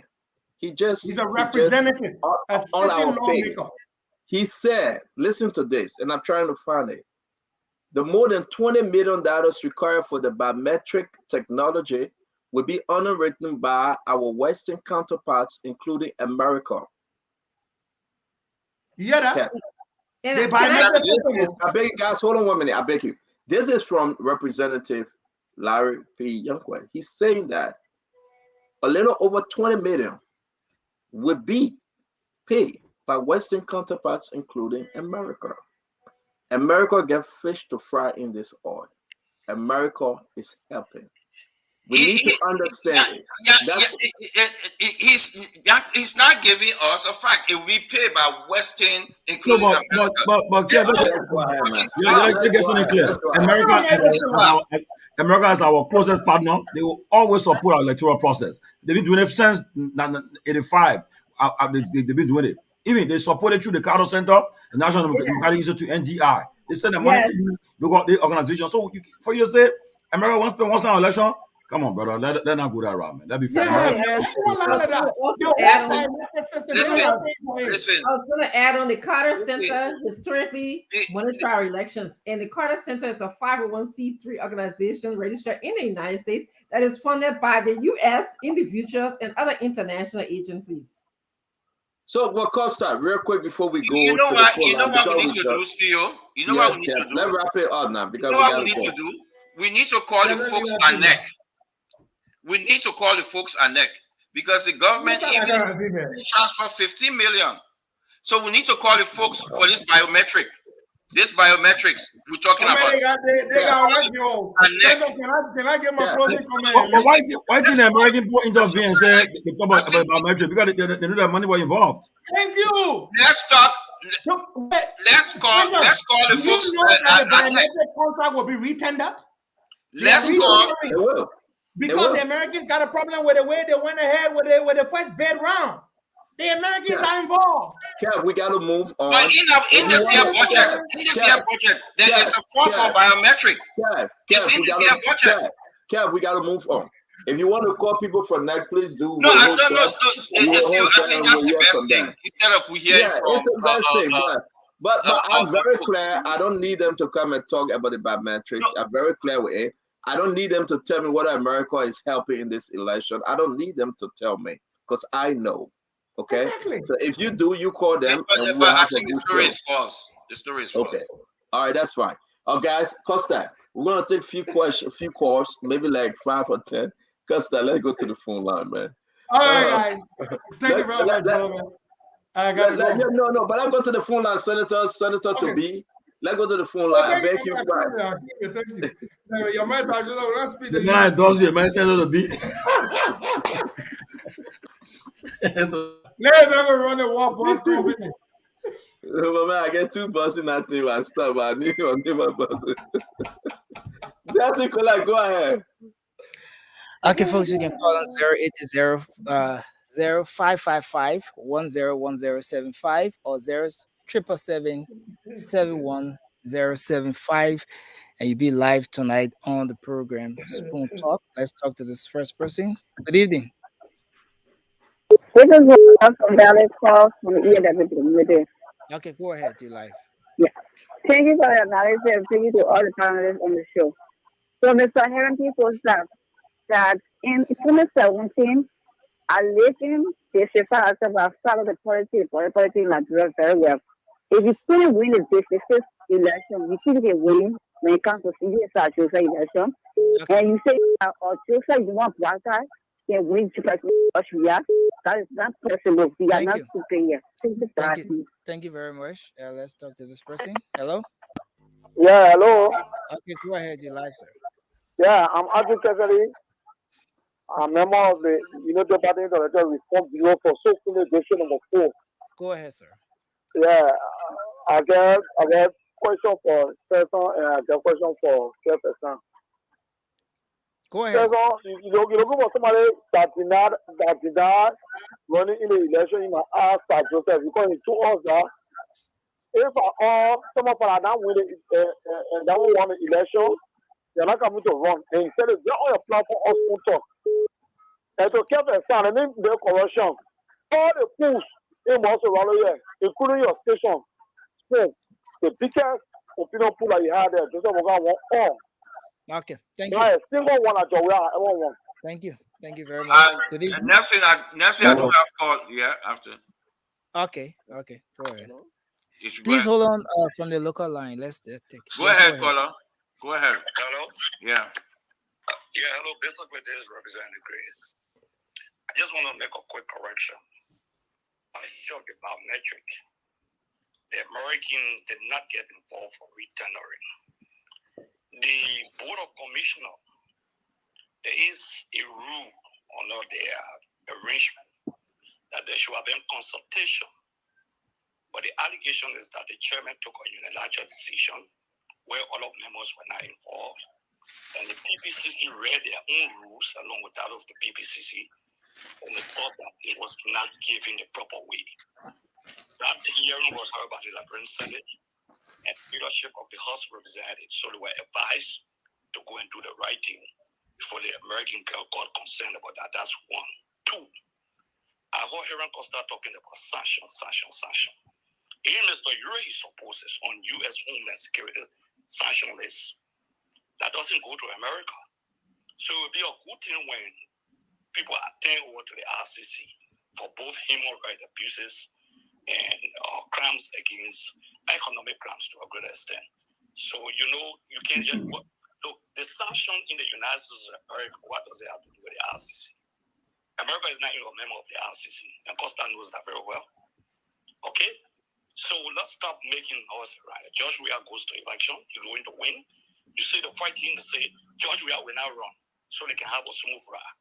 George Weah will run, George Weah will defeat them, will take the first round of election. Joseph Boyga will not win Lofa County this time. I can guarantee, and Stanton says something very important. The level of work and development we carry in Lofa County, the way we reduce that number in Foya and Joseph Boyga by year, you will see clearly that we're going to win the election. So I just want to respect the point on the biometrics. We got to be very, very clear the Americans did not call at any point in time It came in after all this discourse of and the legislature advised the PPCC and that of the National Elections Commission on the issue of sanction. Sanction is also placed on Mr. Uri Acosta support. It's a public record. The Homeland Security doesn't allow him to go to America. Public record, period. Thank you very much. Thank you. Nelson, pause a minute. Let me respond to that. We'll take the last call from Tomalin, then Costa will respond, okay? Just pause a minute. I beg the folks, we'll take your call later after Costa. Tomalin, go ahead. Yeah, go ahead. Yeah, my name is Augustus P. Flu. Now, first of all, if you guys really believe that America is financing our elections such that if America pulls back their money, we will not have election, then I don't know what you're really thinking about. Because if it's just money is financing election and they withdraw their money, if it's we're not going to have elections, of course we'll still have elections. Now, number two, I don't know whether Kefa said this. Henry Costa believes all the polls, all the radio stations that you will beat South Joseph. He believes the polls.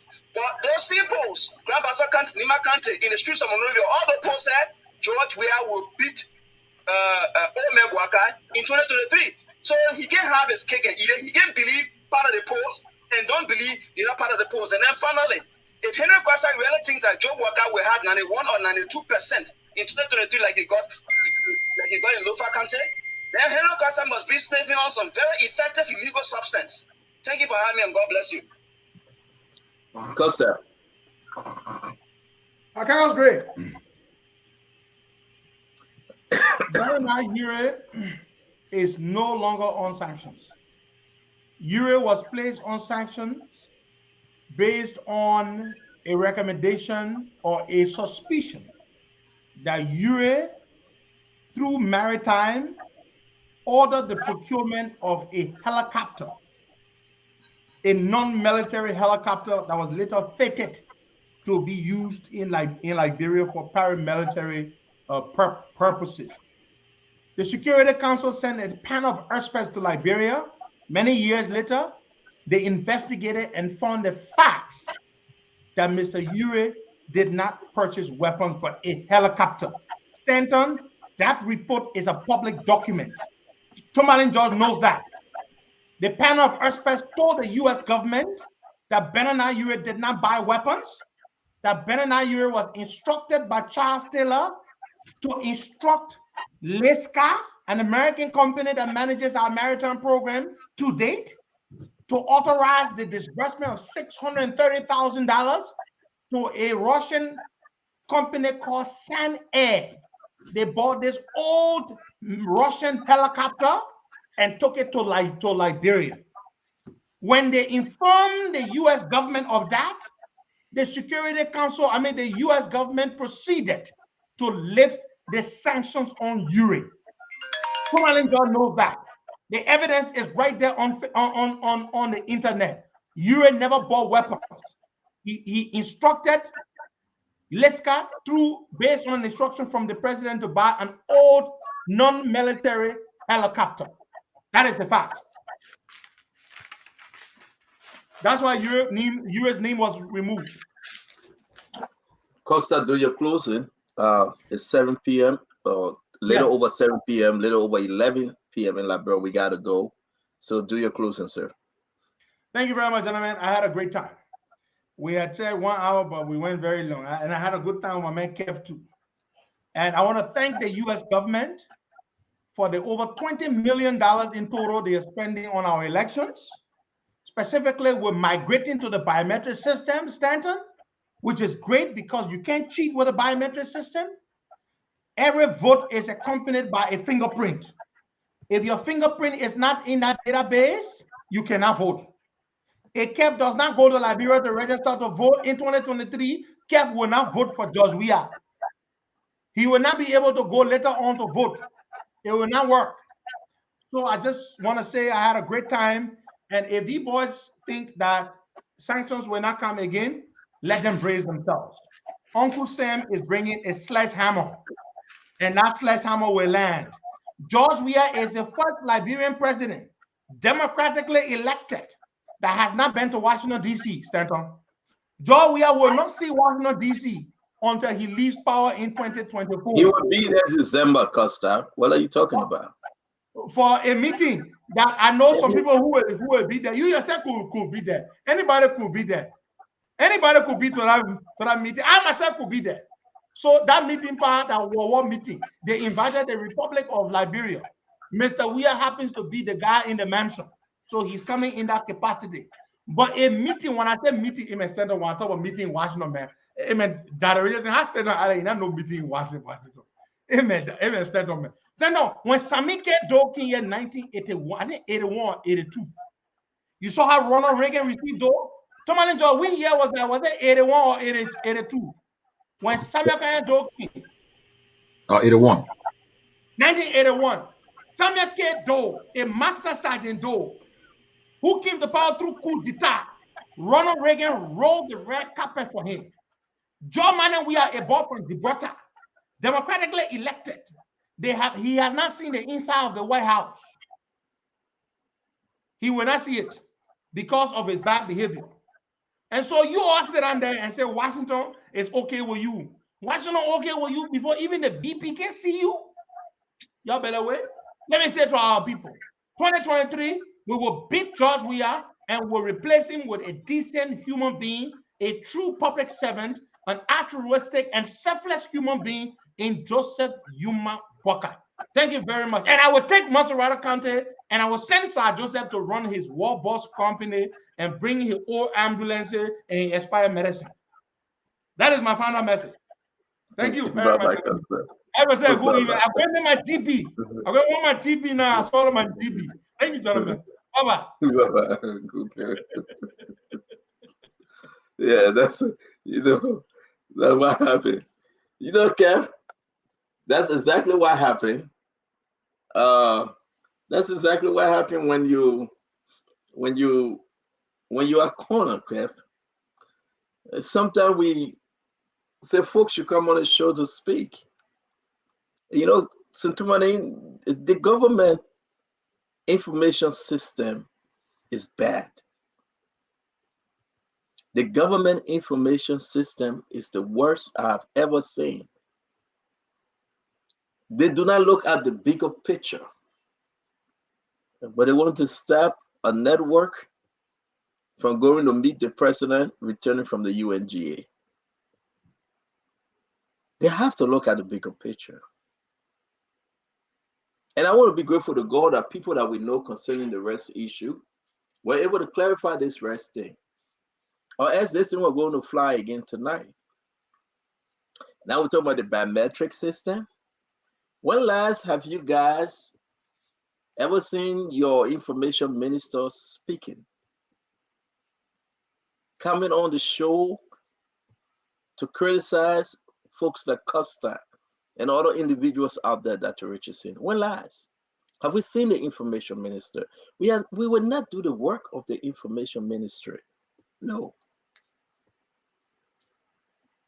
These people, if they love the government, love the country, they really want the president to be re-elected, they should be speaking. And when you're on the show, then they say, no, this one is wrong. Say this one. I would not do so. I'm not the government spokesperson. Kev can try his best, but Kev is just one Kev. And I think the folks in the government, they are not doing the best with information into money, George. And this is hurting the government. This is hurting the government. Don't take phone calls to say, yeah, and they're person wrong. No. Get up. Fight the issue. Fight the announcement out there, what people are saying. Come and debunk them. Come on, guys. Let's do our closing. I really want you to come in, we got a show. We gave everybody the responsibility to come on. But if you have the information, whether this biometric system will be paid for by the United States government, whether the United States government is paying to make sure that Liberia have a free and fair election, and you got that information, you work in this government, come up and say it. But you want to hire, you want somebody to say it, then you be texting them. Don't text me, man. Send to money, please.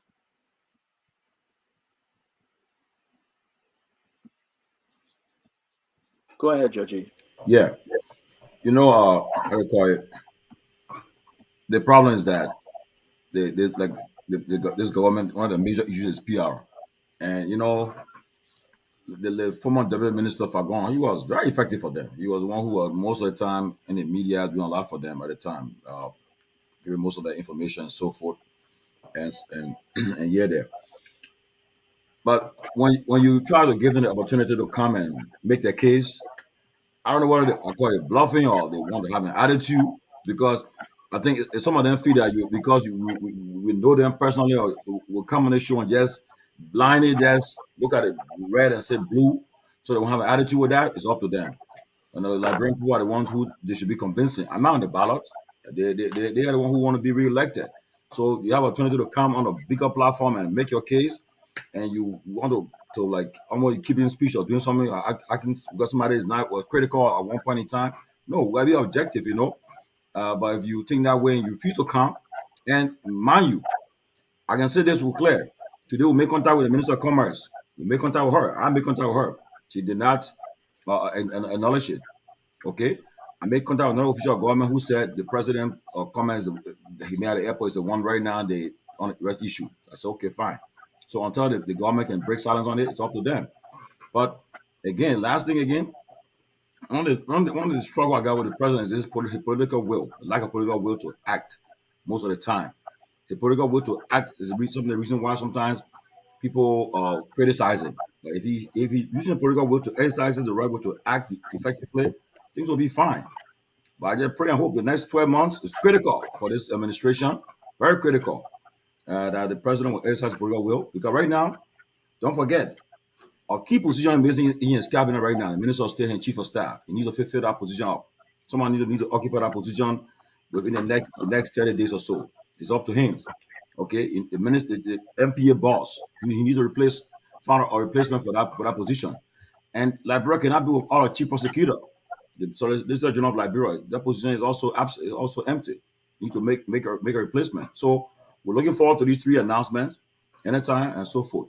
We're all hearing about cabinet replacement and so forth, but we look forward to hear what happen in the next coming months. And I want to make a correction. President Doe came to the U.S. 1982 August. I want to make that correction. Yeah, so it wasn't 81, but 1982. Yeah, he came to he visited the White House. But CEO, we're just watching to see what's going to happen in the next few months. Like I told you guys the other day behind the scene, I said you got to see the race taking a shape when we hear about the VP candidates for Cummings, for Boyka, for Gonglo, and so forth. Once that coming into play, then we're going to know where the election's heading. But for now, just got to take it and on face value and give it the time. But if anybody think that the result from last election, the votes will be the same, is different. Lot have taken place. Some people will increase, some people will decrease, some people will just not be a factor. Especially so where you have this election cycle, not many people running. So you know it will be a tough election. Because so far the key candidate so far we know is President Weah, former Vice President Boyka, Mr. Cummings, Mr. Councilor Gonglo, uh, Daniel Kessel, uh, Mr. Lucini Kamara from ACOP, and Madam Magdalena Cooper. So Mr. far, Burns. and Senator Ambassador Barnes. So far, the new candidates will know so far that have declared that we know they are 8%. So we want to see what happens in the next few months. But other than that, we're just watching the process. And lastly, for anybody to think that the United States government, as our closest partner, they are always concerned about electoral process. They will not fund our election some way or the other. They should make a mistake because they fund it through USAID, who is the agency armed for assistance, and then the NDI, National Democratic Institute, also give some technical support too, and the Carter Center, which they also fund. So we should not make a mistake here. America don't fund our election. No, they do participate in our election by funding it too, some way or the other. Thank you. Dr. Richardson? So I want to just start by saying Liberia has a history of rice shortage. We have had this problem that we know about, but we know that it doesn't have to be this way. Maya Angelou says that you know better and you do better. Just because we have had a problem with rice does not mean that we should continue to have a problem. And this is where leadership comes into place. I agree with both Stanton and Tamale. Leadership involves communication. Communication is PR. A leader, our current leader, George Weah, should be communicating with his Minister of Information, his different lieutenants that are involved in the rights business, and having them come out and make statements to the Liberian people. Because when you do not speak to the Liberian people, you create the problem of hoarding, trust issues, prices going up. People begin to make stories, fear. All of these things come within the minds of Liberians. The president cannot rely on subsidizing rice. 11 million in our budget is not sustainable. How are you going to continue to do that? And we see that this subsidy is creating problem. We see one importer is telling us, I'm not getting enough money from the government versus the other importer. So it is not sustainable. Costa was here. It was great to have him on the show. I think Stanton asked Costa a great question he didn't answer. The pathway for Joseph Boca, we never heard his answer to that. He pivoted. He started to talk about Mr. Cummings. And the reason why he's speaking of Mr. Cummings because we know of the fear that they have with Mr. Cummings' strategic plans to win the elections in 2023. The last time, when we talk about money issues here, Costa said, "Oh, we'll raise money." The last time Costa and JNB tag team, do we all know how much they raised? Wasn't it $1,200 if we remember? Okay, and they can't tell us that they're going to rely mostly on the regional countries like Nigeria or Sierra Leone. They can't tell us that because we know those countries they themselves will be having elections and will not be able to support the Unity Party. We talk on this show about how broke the Unity Party is. Okay, in speaking about money, we saw the election in Lofa, how it panned out. They didn't have people to even money to even pay their poll watchers. That is a problem in elections when you don't have money. Okay. Lastly, Mr. Cummings will be raising at least $1 million in October. I encourage all of you to attend the convention. It is going to be in Baltimore. There'll be donors from everywhere. I will be attending. So come join us. Let's raise some real money, not $1,200. A real money, $1 million at least. Thank you. Thank you, Mom. Kev?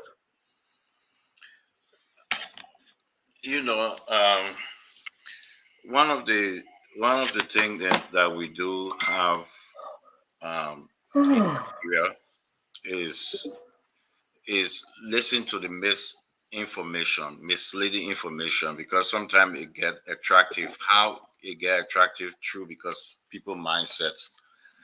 15 million were transferred to NEC.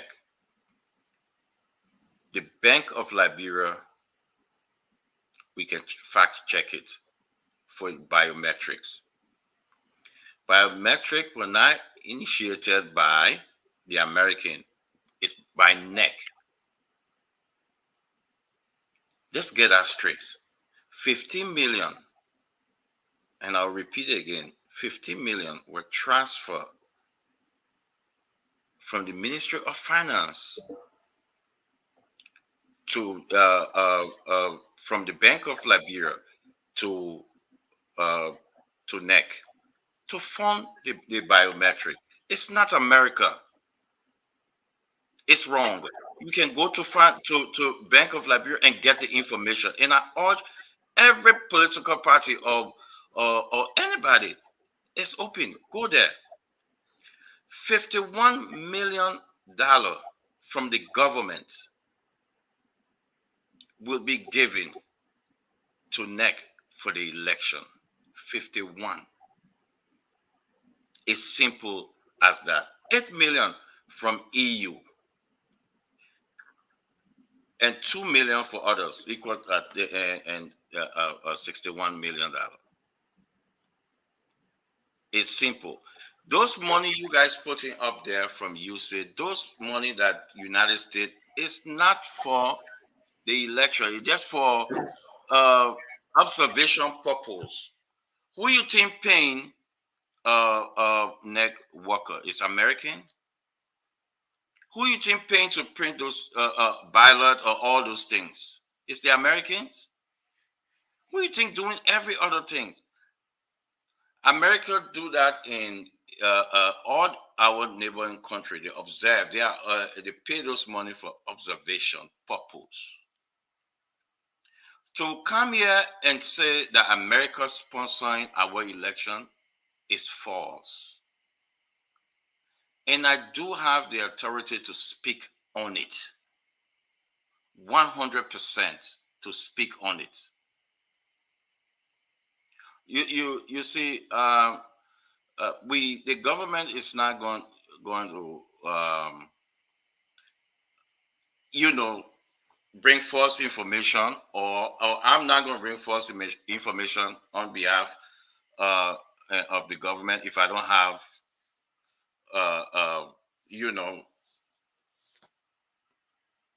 hello? You guys can hear me?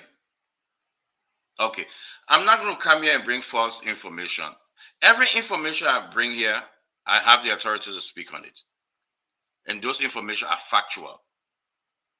So I will say it again. It will sound like a broken record. 15 million were transferred because of the biometric. 51 million for the election. That's the Liberian government we're talking about, the true Ministry of Finance. 8 million given from EU, 2 million for other. There's nothing within that $61 million for the election that America spending. So all these things we're talking about is just all observation in America. They do that in Sierra Leone. They do that in Nigeria. They do that in different countries. But this mentality of everything in Liberia is the Americans is wrong. The government do things also. So when we're brainwashing our people, when people brainwashing our people and saying America, America, America, that's not true. And I'm here asking the American embassy to make it clear that in that $61 million, there is no cent in that money from the United States government. I hope the Americans are listening to make it clear, because every money can be accounted for through the Bank of Liberia, Ministry of Finance, or sending that money through the Bank of Liberia. So, as a reputable organization like us, we can place a call to NEC. Hey, the American sponsoring the $61 million is from the American. The answer will be no. We can look at we can call for the biometric. The American spend that 15 million. The answer will be no. So we shouldn't play into the rhetoric of the opposition to make people feel that way. We have the power. We have the journalists around can go and ask. And I will say this: if they give any of our journalists tough time, I will place a call to whosoever in Liberia to have this information given. The information are out there. The information are out there. So at this moment, what out there will be the 15 million for a biometric. 51 million will be spending. Let me make it clear before people say, "Oh, they not send the money." No, the election is not now. The election is next year. 51 million will be spending. 8 million will be spending. That means that the money not there yet to NEC, but it will be there. Let's make that clear. But 15 million for biometric, the Bank of America can have that information, because the 15 million will be there. So let's make this thing. we shouldn't fall into that trap. For the rice issue, we'll make it clear. There's rice. There is rice. Let's be clear. There is rice in this country. The scare tactics and all those things going on around in the country because of the election. The election will come and go, and John Manuel will be president. And I don't know where some of these guys will find themselves because they will believe in their own lies and they will look funny. But this president will win this election. No amount of scare tactics because the people understand that. So some of us, we are on the show and we do have the authority to speak on issue. I will speak on it.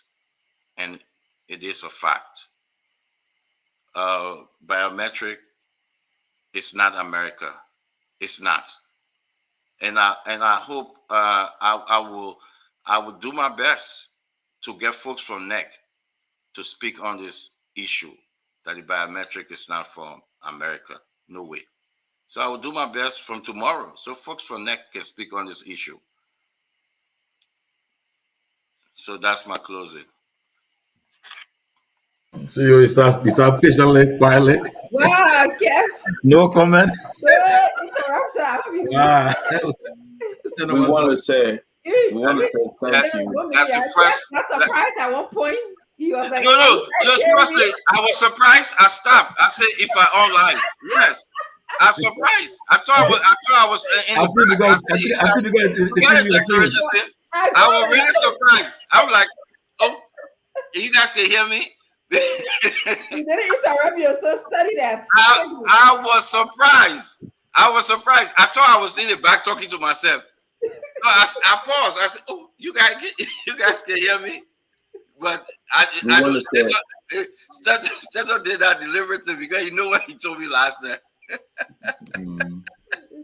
But want to say, I think the problem here is that, when the government having to do the right thing, we will celebrate the government. But if this government is in error, we will hold the government responsible. Kev, I hate to interrupt you. That's why moving forward, you will have your time to speak. You can repeat yourself 10 times or more. It's okay. We'll be patient and we'll listen to you. But the mistake I believe some of us made, because somebody within the government sent us information, so you want us to believe that that information is true. So while I do my closing, I will differ with you on this one, my brother. Not because they send you the information, that means that information is true. Some of them just covering up the you know what. So when they send you the information, you must first of all pause, read the information to yourself and ask questions. But I would not be the one. Why on this show, anybody send me information for me to read it loud? No, I won't do it. Because those information, sometimes, most often, they are not accurate. I place a phone calls to my folks working at the Freeport of Monrovia. Your story, Kev, about the 30,000 metric tons, it was true. We told the people, we gave them the information that we received. I have more document to the next ship that coming. I can tell you this. Rest is in the country, rest will be in the country. But for this election thing, the American government, directly or indirectly, they help with your election process. They pay the hard-earned money. The Liberian government paying $51 million, $8 million from the EU, Kev Hassan. They get different levels, different way in which money will come to make every election free, fair, and transparent. So I think when the Americans speak, they are telling you we will take our 20 million away.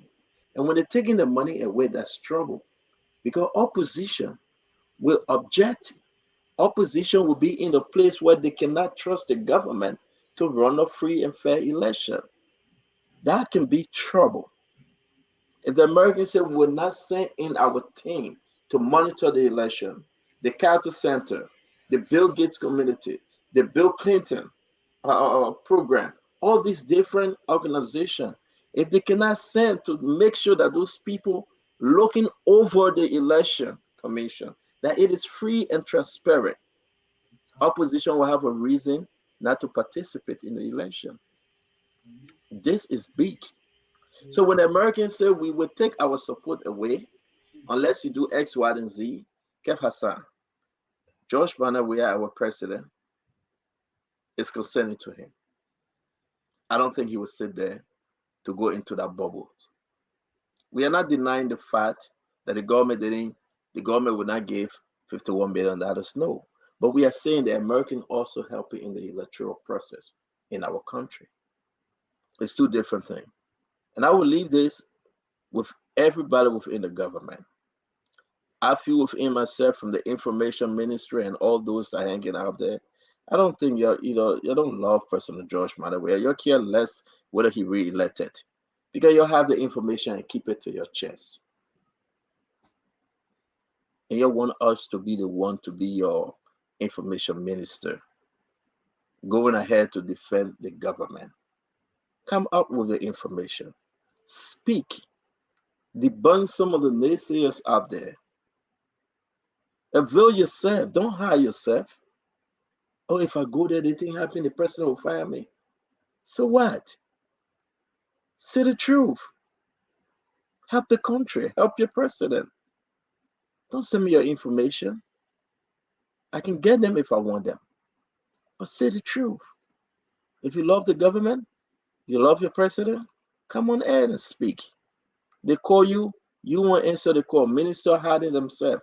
Director choose not to speak. Then you say we should speak for you. And we'll go in the Fagon voice. That means supposed to. I'm not supposed to speak for you. You're flying all around with the president. You know exactly what he's doing. You know how he's going up and down. The trouble he's going through just to make you keep your job.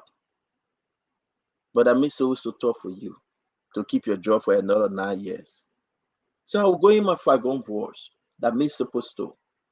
I'm not supposed to talk about you. No.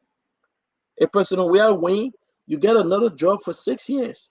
You will stay on your position or you'll be elevated. A person who are not losing the election, sister, brother, you're done. New government going to kick you out. So it's better you fight now. It's better you speak now. You're giving Kev too much hard time. He tried to defend the government, but sometimes it's so bad because you're afraid to come in front of the camera. The only thing we are saying, if you fight for George Manawea, you're fighting for yourself. You're protecting your job. Come and do it. You got the minister saying information to Kev. That director telling him to do this. The lawmaker say do this. Senator say do this. Representative say do this. And now everybody calls him Kev a whole generation. That's what Fagon look at. Fagon said, I'm supposed to talk for you. Yeah, it is serious, you know. If Joel win election today, guess what happened? I just sound good on YouTube talk every funny boy dancing on the weekend. Yeah. If Joel wins election today, you got 6 years to go. Fight for it. Fight for him. People will insult him and you will hire yourself. Then you're going text message back to text. People will lie and say he got restricted visa. You will hire yourself. You information minister, you cannot speak to debunk these things. People will say, Joel cannot go to the house. You said nothing, but you're sitting right there with him and you know the truth. People you giving, they've all kind of name. You getting paid. You traveling with him. When will you speak to protect his image? When they call somebody else, you say you don't want to come. In the daylight, you don't want to be with this person. In the night, you want to go and drink wine with him. You want to eat and cool up with him. But to defend and protect him, you can't do it. And you call yourself friend to the president. It's evil. It's not good. It's very bad. If you love the president, stand up. Take the whipping. Like the president is taking the whipping. No rest in the country for almost a week. People are going to carry on with that story. And you know very well that you had a ship at the port. And Georgie, this is very, very disturbing. Don't tell me that they don't know the information minister. They didn't know that a ship was at the port, Georgie. He didn't know that they were unloading something, rest. And these people refuse to speak on it. People say no rest will come next year, things will be this. But you know, you got the information. Every ministry and agency have a PR system, right, Georgie? They give them money to go on every network. You're eating and you're sitting there. Then you're looking for a radio station for your battle. If you can't help this man in daylight, get away, move from there. Let somebody come and help you and better the government up. You know, it's bad, man. But that I mean, interrupt you. You know, that one thing I know I'm sure, honestly. I mean, liking or hating, but there's a way some people they miss McGill because at this time McGill would have come up to having talked to. He would have even called this show or say something about this race issue. He won't because the country for almost a week now the issue of race being going around and everybody just But silent. let me interrupt you though. You know who the other person that we get, and I advise the person. I said don't do it. Senatorial. Where you think these guys ain't getting in trouble? And people say because there was the two guys that ran the president calling the shot. So, But I'll tell you what, Senator, by this time he called. He will say, no, Costa, you wrong. Stanton, you wrong. This is it. But let me say this to you. Where are the other ministers? Especially when the Minister of Commerce, she's the one in charge of this Minister of Commerce, office. Information Minister, where are they? Information Minister Ledger Wolverine, where are you? You travel with the president. You were right there. I mean, this is crazy. But you saying he's going to win another election for you to have another 6 years? That's a joke. You will go on ELBC, you want somebody to talk for you. OK FM, they will talk for you. Spoon FM, they will talk for you. Fabric FM, Freedom FM, Super FM. But you just say you cannot show face because you're scared. It's embarrassing. If this person don't win another election, Dr. Richardson, 2023, that minister get another 6 years. That director get another 6 years. because we are not reshuffle, so that's true. Exactly. They get another 6 years. But you, the information minister, you will travel to Europe, you will come to America, you will go all right, but you moo. Costa will come and beat you with plenty talking. You scared to face him. Then you send somebody like Kev to challenge him. I mean, it's bad. Kev is not getting paid. Not because folks can come and laugh and say the government giving something. Kev is not getting down. But he's getting all the insults. Causing his generations. It's nothing to joke about, man. If you love the president, you love your job, you want the president to win, speak up, come up, and say something. Debunk these guys. Tell them that they are wrong. Ledger Warren, you should have been on the show saying we got a ship to the free port of Monrovia. We got 30,000 metric tons of rice. We are uploading the rice now. We got 5,000 metric tons of rice left. Come and see. I would take the journalists there. It shouldn't be George Manor. We have job to take journalists at the port. Mawani Dees, you should be speaking. How dare you? How you think you will have another 6 years? This president shouldn't be off for failure. He's trying. He have entrusted into you guys to do the right thing. You're making proud. Every day, folks will come and cussing up, push him around. Then you're in the corner texting, say they want. This is not this. Don't text me. Don't do it, please. Some of you right now sitting down by the president drinking wine, Hennessy SO, chilling, and you're watching the show. Then you'll say, yeah, my president. Come up in daylight and defend him. That way. No, some of them right now, they're there watching this thing and listening. And they must curse the man. They must push him around. They must say the words. Cause that type of sanction. Who's going to come and talk against that? Oh, that's scared. Come here. America will put me on shut. Come here, we'll talk tomorrow. But for real, come on, your he's done. But these guys that would try, let Joey say you go to Ivory Coast tomorrow. They would be on front in that plane. Let Joey say you're going to be in Ghana tomorrow. They will be there. They say, I can go in any country I want to go to. I'm not mad, Georgie. But yes, the reason why that will hurt people. They will send fake news to Kev Hassan and others. They will send information and folks will start cussing him out. They came to America. They were in New York. Kev didn't go there. But you know why? If you love him as your president, protect him. Go and take the bullet for him.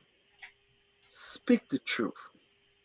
I expected Ledger Rani, Mawani Diggs, and all of them. Go and visit all warehouses in the Freeport. Look at the ship. Take a video. Share it out there. We have rest in the country, my people. More to come. Yeah, the document. The whole day you're sitting around him. You're sleeping to his house. You're eating. You're dancing. You're traveling. And you'll say that we'll win election next year.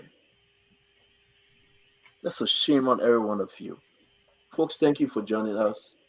We'll have a wonderful show again tomorrow. It's a pleasure always having you. We'll make you understand that if Joe Weah should win election, it should be because of you, the Liberian people.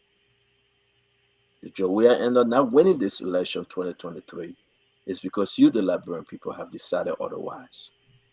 There's still hope. There's still time. And you need to understand, we all should think Liberia first. Only Liberia we got. Enough is enough.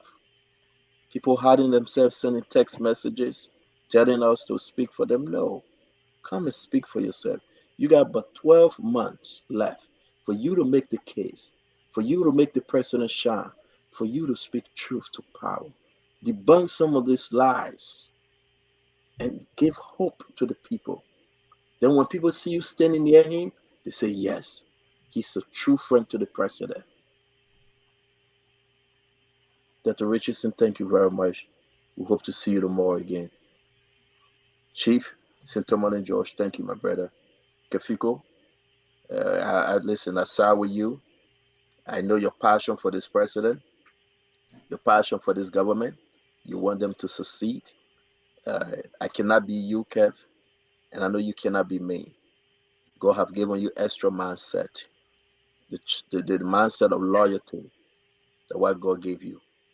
If you love that person, you love them, you will protect them, and that's what you do. But I hope CDC can send someone to help you. And I hope CDC can stand tall to defend the president and give him another victory. Because it's not easy on you alone. If that can happen, Cummings will win election or Joseph Barker will win election. That's the fact. Till we meet again, guys, have a wonderful evening.